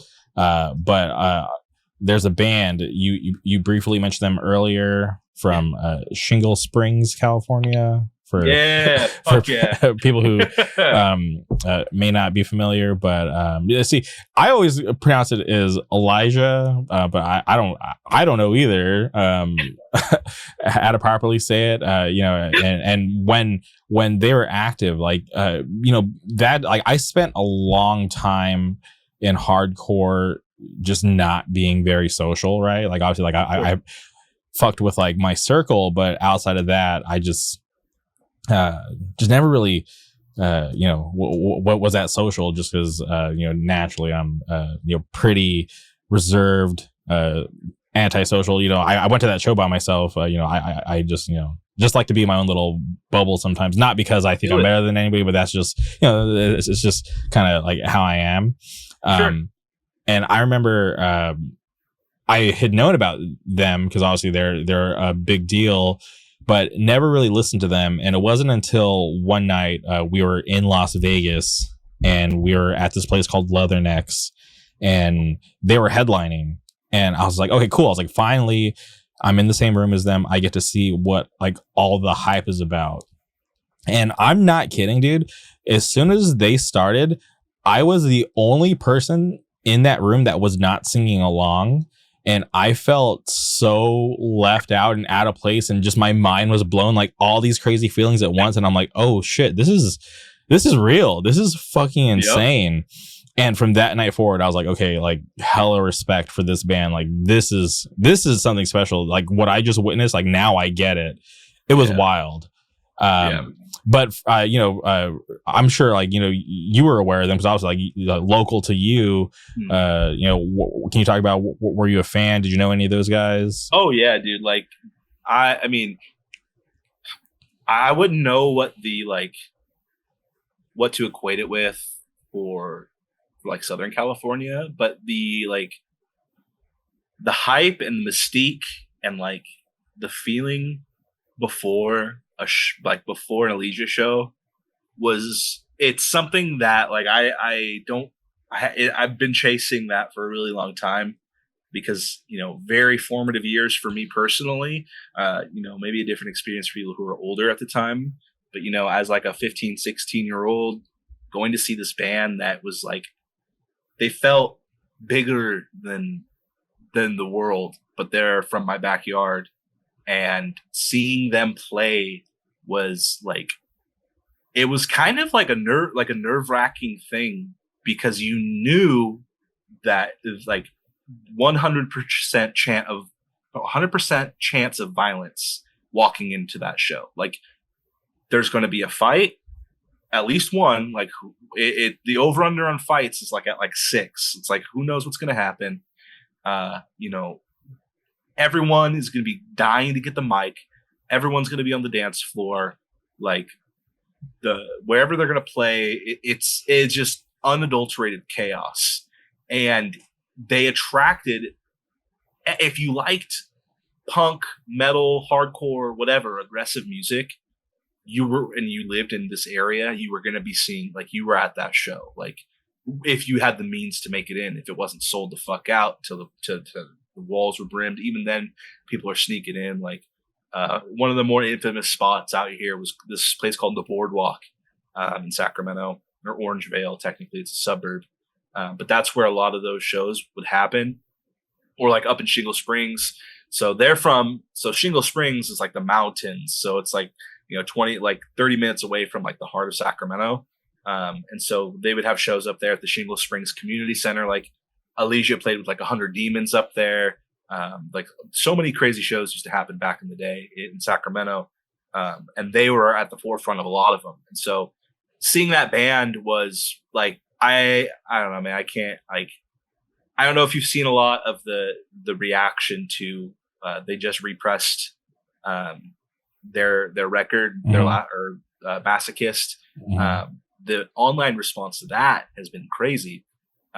We know we're friends with Zach Vargas, the singer of Alicia, mm-hmm. and so like it's more like Brandon, our guitar player. Him and Zach are homies, and so when that shit dropped, we were like, yo, what? This response is insane. He's like, yeah, man, like it's for me, it's they deserve every last bit of it.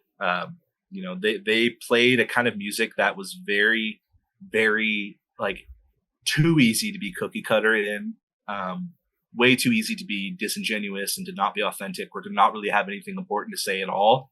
And like all the memes and like funny shit aside, dude, like that band is very, very important to me and very important to the test stream. And is like a huge inspiration for us. Like we don't play deathcore music or anything.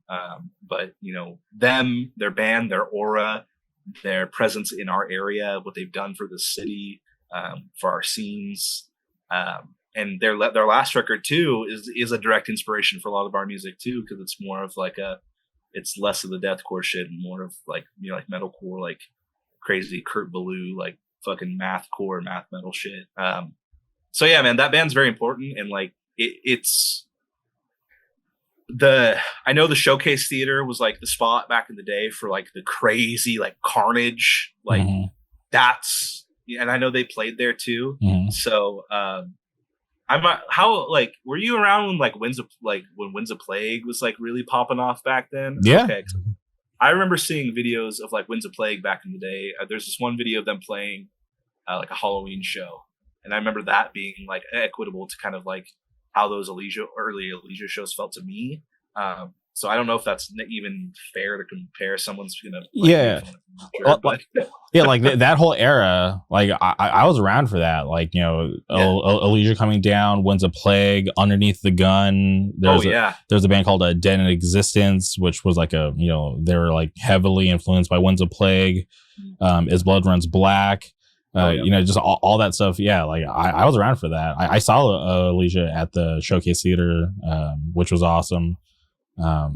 So honestly, I feel like, yeah, because I've seen stuff pop up here and there, and I just feel like like a show's in it, like, you know, coming, right? Like it has to, right? Because I don't. If I had to, like, I don't know. So this is Okay. just an assumption, but I don't think they're ever going to play again. Personally, Interesting. I think it's done, but never say never. And honestly, like, especially in this world of or this culture that we're a part of, like, bands never die, man. Bands are always alive until they, you know, don't, like, they actually die. Like, dudes die, but not to be morbid. But you know, I think there's that door's always open. I don't know. Who knows? They might see. I think personally, I think they're gonna see. Those dudes are all gonna see the reaction to their music once it goes up on streaming.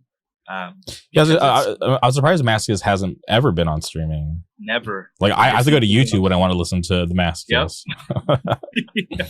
I pushed my glasses up. I listened to the demo, but you know, but that's gonna be on streaming too. So I'm stoked about that shit, man. A whole new generation of kids is gonna find out, and so while right now I think if you were to ask them, like, you guys gonna play a gig again, they'd say no. I'd say give it a couple months, man. They'll be. I hope they'll be surprised because they deserve that shit. And some kids are going to find out, man. They're going to find out some crazy shit, or they're going to think it sucks. Who knows? Maybe, I don't know. I think they'll think it's sick. But yeah, I think kids are like, just, you know, the reputation that band carries after so many years. And then I feel like the music speaks for itself. I feel like there's definitely there would be a demand for more everything than one about show. their lyrics is still relevant to this day too. Like, yeah, it, like all like everything regarding like politics, sexuality, everything. It's like it's just as important today as it was back then. Like, I think people, it's going to stand up for itself, and so I'm excited. I'm excited to hear it too because it's going to be remixed and mastered, and I haven't heard it yet. So I'm excited to hear that shit. I bet it sounds fucking beast mode. So we'll see. 100%. Okay. And I would be remiss if I don't bring up Trash Talk when I talk about Sacramento hardcore, you know, for as big as they are. And, you know, they pop up every now and then, you know, down here. And I get stoked because I'm just happy to see them still get the love from the hardcore scene. Because there was a time when they were like, you know, in their Odd Future bag where like, people were looking at me sideways for going to a Trash Talk show. Yeah. And I was like, dude, okay, whatever. Like, you know, the music's still the same. Yeah. They're playing with different bands. It's, you know, not a full on hardcore show, but it's still Trash Talk. Like, you know, like when I went and saw them at, like, you know, the Observatory, they're playing like on this rap bill, but, you know, like they're still doing everything that they did at a hardcore show, you know, just, you know, the crowd was a little bit different. But I've always loved that band. I loved what they did like in their early years, how they did a lot of like, you know, well, they basically did everything DIY until they got bigger, you know, then they obviously signed to a bigger label, whatever. But I just loved, you know, like everything that they did. And even to this day, I still think that they're just an awesome band. I'm surprised that they haven't been picked up, or maybe they have gotten offers. I don't know anything behind the scenes, but yeah, man. you know, just like, on these bigger fests, I feel like Trash Talk would be like that band that would, you know, draw a lot of people. Yeah, I've always, you know, I know everyone puts out their like speculate like, oh, what's on the Sound and Fury lineup this year? Like, I feel, you know, I saw Trash Talk play at Sound and Fury in 2009, and when it was in Oxnard, dude, that night was crazy. I was there. Yeah, dude, that shit was fucking insane. And it's so like, for me, Trash Talk is weird because I was around when Trash Talk was still from Sacramento. I know they all like live in LA now, so I'm not sure what they consider themselves as anymore. But yeah, they're always a Sacramento hardcore band to me. So same here. Their shows with them, like them, Killing the Dream, respect. The End, like all those bands back in the day, Plead the Fifth. You know, these shows, those early Trash Talk shows, were some of the scariest, you know, dance floors of my life. Like, they didn't give a fuck. Lee didn't give a fuck. Like, it was really scary. I remember when Walking Disease came out, that EP, like, dude, it unreal, man. My favorite Trash Talk release is the I think it's a self-titled, the LP that has like their logo. It's black on the cover. Yeah. That's my favorite Trash Talk release. And so I'm not tapped in very much anymore with what they've been putting out, but if they came to town, I would go see them. And I think that they very, very much so belong on a lineup with other, modern hardcore bands, because they've been doing it for 20 years now, which is fucking crazy to think about. Yeah, a long time. Yeah, for sure. Okay, you briefly mentioned video games earlier, and you got me really curious because I play a lot of video games. I love video games. Okay. So I'm curious, what do you play on, and like what games are you playing right now? For sure, I'm a PC gamer through and through. So I've been a PC gamer for like 4 years. I built my PC in 2020, and so that's where I've been since. Okay, for sure. I'm definitely like, I like shooters for sure. But I like a little bit of everything. Like my main game right now is this game Escape from Tarkov, which is like a first person shooter RPG PvP thing. Which that's the game I'm grinding right now. But other than that, I really love I love games that are kind of more fleshed out in story rather than mechanics. And so what I mean by that is like Heavy Rain. Heavy Rain is one of my favorite games. I really fuck with like the Telltale series. Okay. I like the Walking Dead games. Those games are just like fucking rip me at my core. I love playing, like, dude, honestly, like all my friends live all across the country. So like I'm huge on like playing like party games with my homies on Discord. So like Overcooked and Played Up, like running my own little restaurant with my homies and shit like that. Anything that's like, the game right now that just came out that everyone's on is like Helldivers 2, like crazy like Starship Troopers game. I haven't played it yet.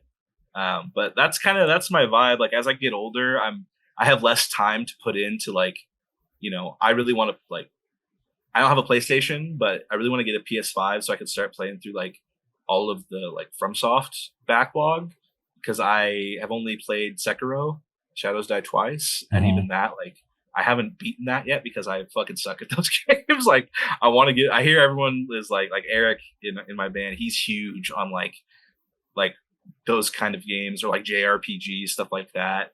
But I'm definitely more of like, I love gaming. I love I used to really love shooters, but as I get older, my mechanics and like my fucking, I'm not as clean on the mouse and keyboard as I used to, or on the controller. Like these young kids are just fucking hopped up on G Fuel, like shitting on me online. I can't handle it anymore. That's why I play Tarkov. It's like a boomer game.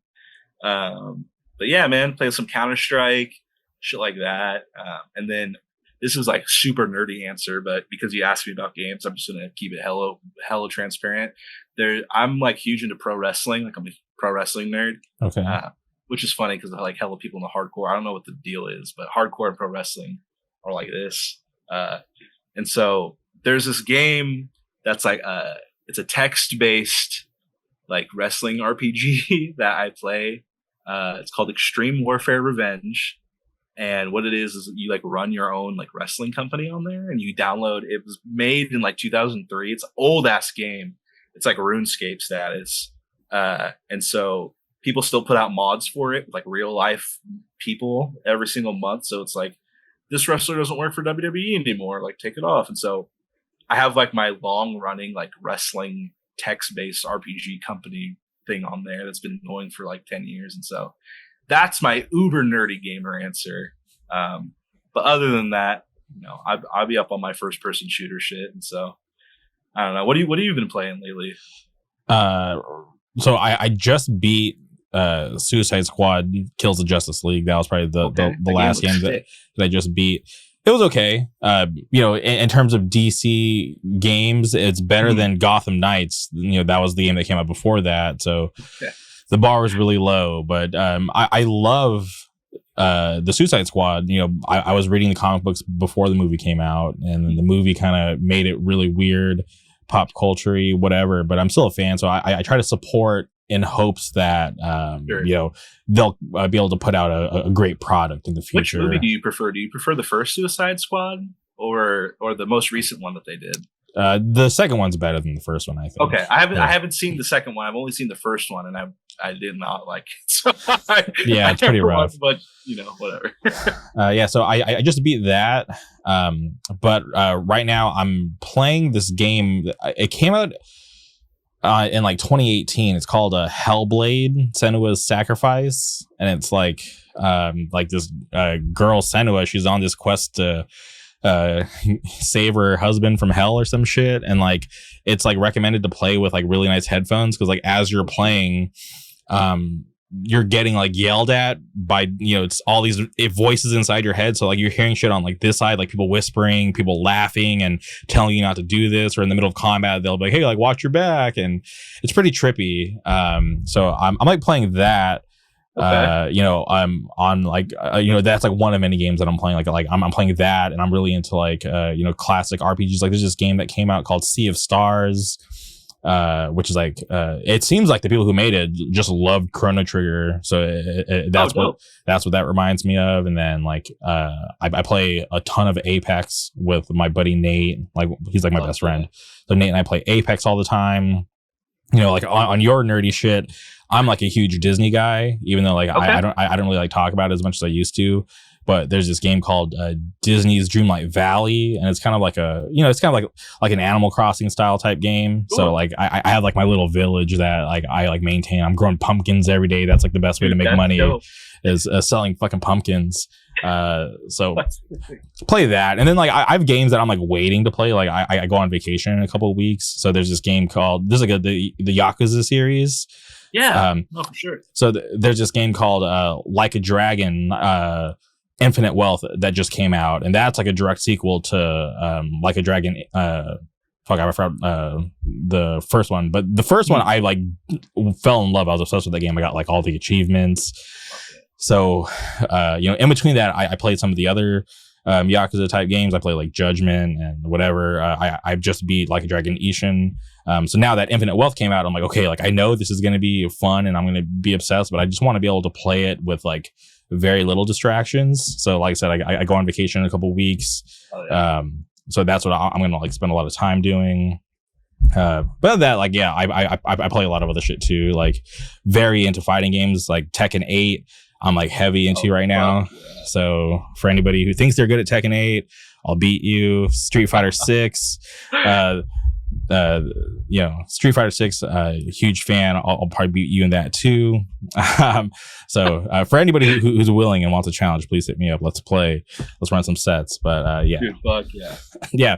But okay, you mentioned you're playing all these games, but you're doing the podcast on an older computer. Yeah, so I don't have a webcam on my desktop, and so I figured every other person that's done this podcast is on webcam. So I was like, oh, this will be shot if I try to like. I was trying to figure out how to rig it up, but I was like, it didn't work out. So yeah, I this was my college computer, but I still have it because don't come after me, feds, but like, be running my torrent shit. So streaming I got my Plex server set up, you know what I'm saying? So I still got this thing as kind of my last ditch effort. It's on its way out though, as like earlier, like my shit was fucking up. So I should get a new one eventually, or get a webcam for my desktop. I actually have like a nicer mic and shit like that for that too, but it didn't want to be compatible with this. Had to fuck with like my setup, and so but yeah, man, PC gaming all the way. Highly recommend. If people don't have a gaming PC, man, it's like one of the best investments I've ever made. Not just for gaming, but like, I got everything I could ever need on there. I spend all day on that shit for work, all day on that shit for everything else. So yeah. I'm on my like third computer, because like I was like console for a long time just because I couldn't afford a computer. But then like first computer I got, I was like dating this girl. She like bought me a computer. And then after that, I was like, all right, cool. Like she bought me a computer. It was like from like from a company called like iBuyPower. They do like pre-builds, whatever. Yeah, I know iBuyPower. Decent computer. So second computer, I was like, all right, like that was nice, but I want to like kind of tap in and see how it's done. It can't be that hard. So built my second computer, and then that one was good up until last year. My like radiator died on my CPU. So I was like, all right, was like, I have a really nice laptop.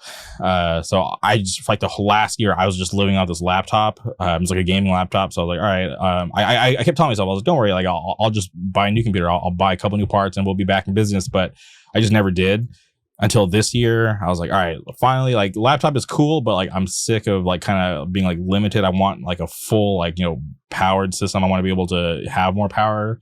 So I was like, all right, like let's buckle down. And like, yeah, the computer that I'm using now, like I've only had it for like maybe like 2 months at this point. Oh shit. Yeah. Dude, that's a good ass feeling, firing up the new computer and like not have to worry about like running benchmark tests and shit. Like, yeah, butter, bro.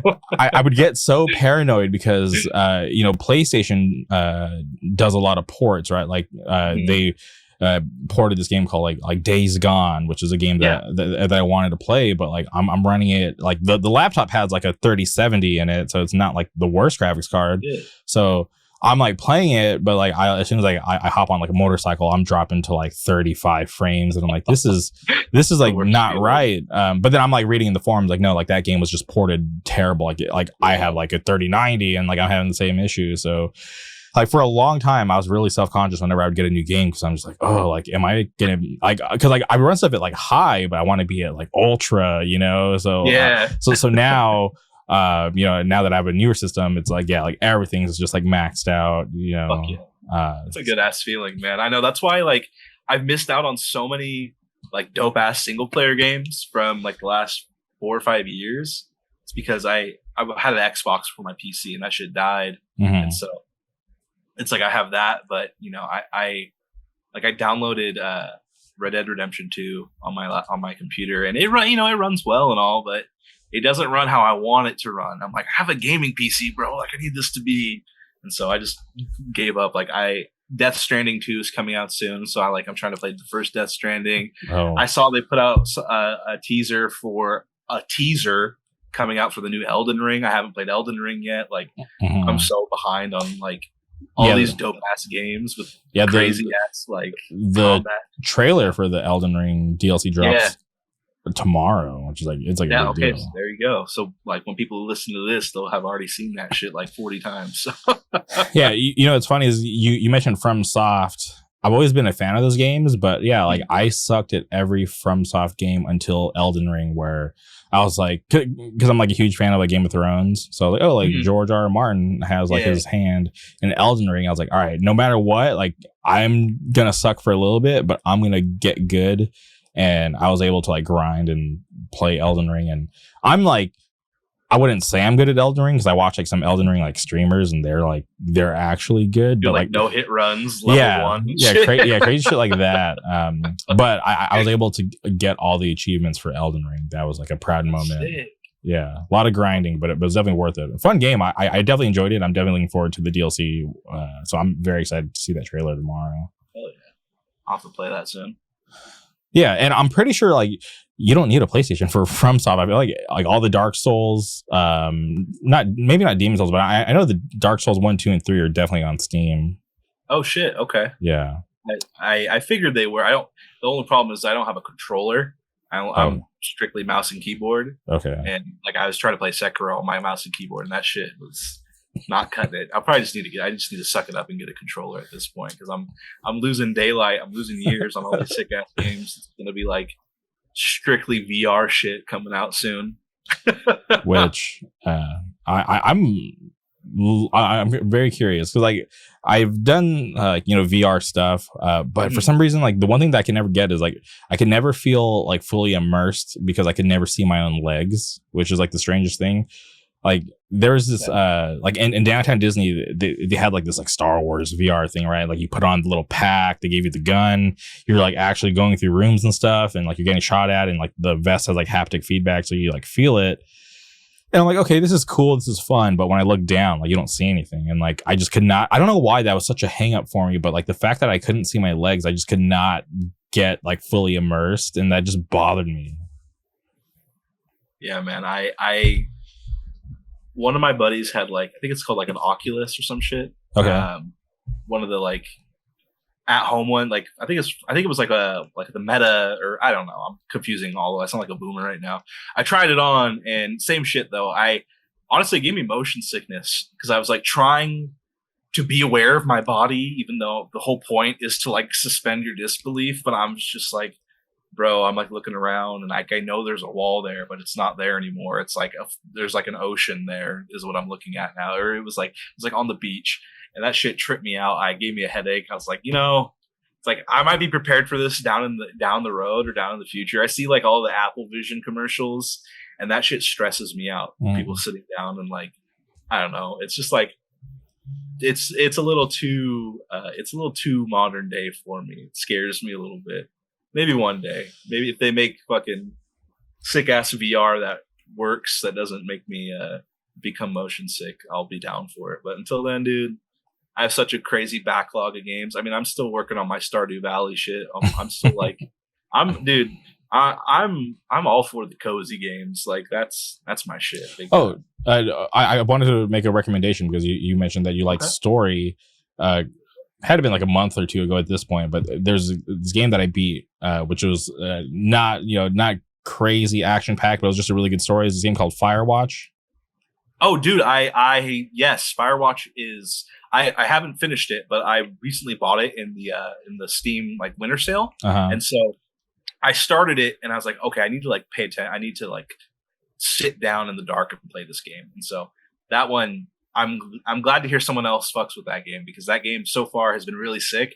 I got to the point where it was like I had to go out into the fire or to the forest for the first time. I was like, okay, I'm not prepared for this mentally quite yet. So that's a game I'm going to revisit. I'm going to play that this weekend actually. So that's dope that you brought that out. Like that gets me more excited for it. Fuck yeah. Story was great. Like at the end, I was like, damn, that was an experience. And like, it was just a good story. And like, I went to go see. I'm like, okay, like what else has this studio done? And they've just done Firewatch, and they have a game coming out. And like, I thought it was like a typo, but like they have like a game in the in Steam that you can like add to your wish list. But I was like looking at the release date, it was like December 2029, and I'm like, what the fuck, December 2029? And I was like, I don't even know where the fuck I'm going to be in December 2029, but. But it was crazy that they had it, like, that you could even look at something in the Steam store from that far away. That's dope. Hopefully it comes out sooner than that. Hopefully that's just like a placeholder or some shit. And then they drop a secret game on us one day, but you cracked the code. That would be awesome. Fuck yeah, man. Okay, wait. And you mentioned Escape from Tarkov. I went to go buy it, but then like the Russians wanted my bank information. And I'm like, is this a scam? So I didn't ever buy it because I was like, I don't want to submit my bank information to this Russian website. I'm like, I don't know what's going on. I was like, does everybody have to go through this process to buy the game? Yeah, dude. It's like I had the same exact shit happen to me. One of my buddies was like, all right, you got your PC. Like, these are the games you should get. I was like, what? I was like, what should I get? Like, what are you guys playing? And he sent me that, and I went to the website. I was like, I'm cool, man. Like, this is scary as fuck. Like, nothing, like the website wasn't working. I had to like refresh it 10 times. I'm like, I'm not giving these people money. Well, 25,000 or not 25,000, 2,500 hours later, I've definitely got my money's worth. So while I can't vouch, like, I'm sure they sold my data to some like crazy shit somewhere, but someone else was going to do it before them. Might as well just give them a head start. But no, it's a legit game, and like they actually it like goes through cycles that are called wipes, and so it's like every 6 months they wipe the game and it's fresh and I character out brand new. Watch Summit play Tarkov. Okay, yeah, I fuck with Summit. I'm a big Twitch head too. I fuck with Twitch. I got that shit on like all day at work, or like when I get in bed at night, I turn up my Twitch. Dude, I'm like I said, I'm into that gamer shit. Yeah, I really love Tarkov. It's like, if you like shooting games at all, I highly recommend it. The only thing is it has like a crazy steep learning curve. So if you can get past the first, like, several times dying and like getting used to the UI and like what sounds, things like that, huge steep learning curve. But once you get there, like, it was very validating for me because I was like, I'm going to learn how to play this game. It's like I spent like fucking $80 on it or whatever. Like, I have to get good at this game because you can't refund it. It's not like Steam where you play less than 2 hours, you can just refund anything, which is hella dope. I've bought a lot of games and just tried them out because Steam has a good policy. But Tarkov, I've definitely got my money's worth. I mean, I'm gonna be on that shit tonight, grinding my character, get on there in Discord with the lads, and yeah, man, I highly recommend it if you're interested. Like, a lot of people that I find like that game are people who are like really in. It's like three people. It's like people who are really into RPGs, people who are like retired Call of Duty gamers, which is like where I fall, and then people who are like really into like guns and shit. Like, there's a very big portion of the community that's like super into guns, which like I'm not into guns at all. So, but it's because Tarkov actually pays for like the licensing for all of the gun parts and all of the gun models and everything. So like it's like 1,000 attachments and they're all the real name. Whereas in Call of Duty, it's like Red Dot 4 or whatever the fuck. Mm-hmm. So people are like really into that game because of the level of detail. It has a super sick quest line too. So if you ever find yourself, wanting some painful gaming, I would say give those Russians your money, but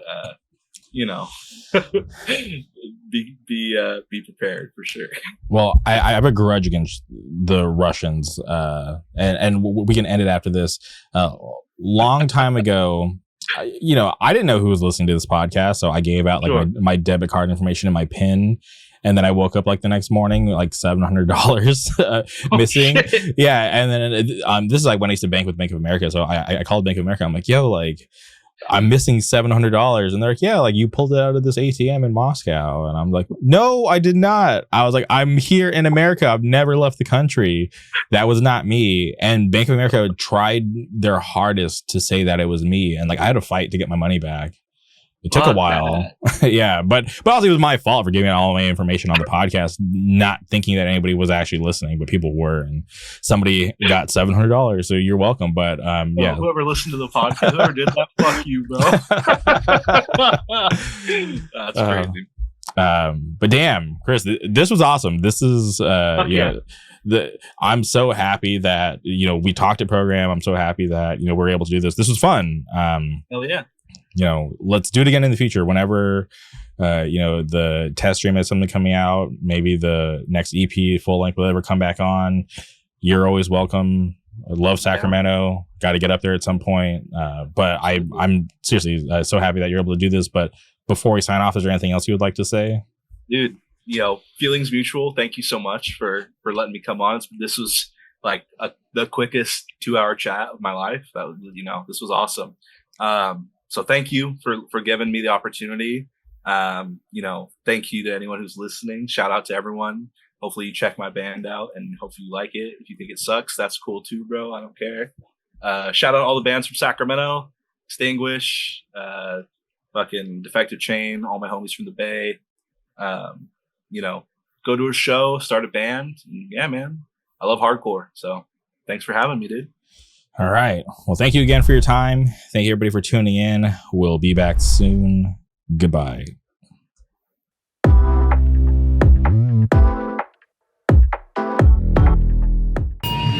know what the fuck is up?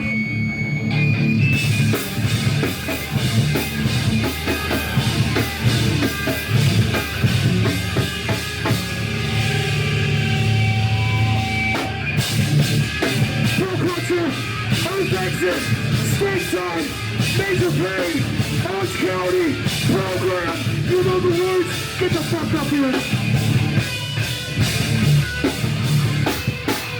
Oh yeah, the maximum human.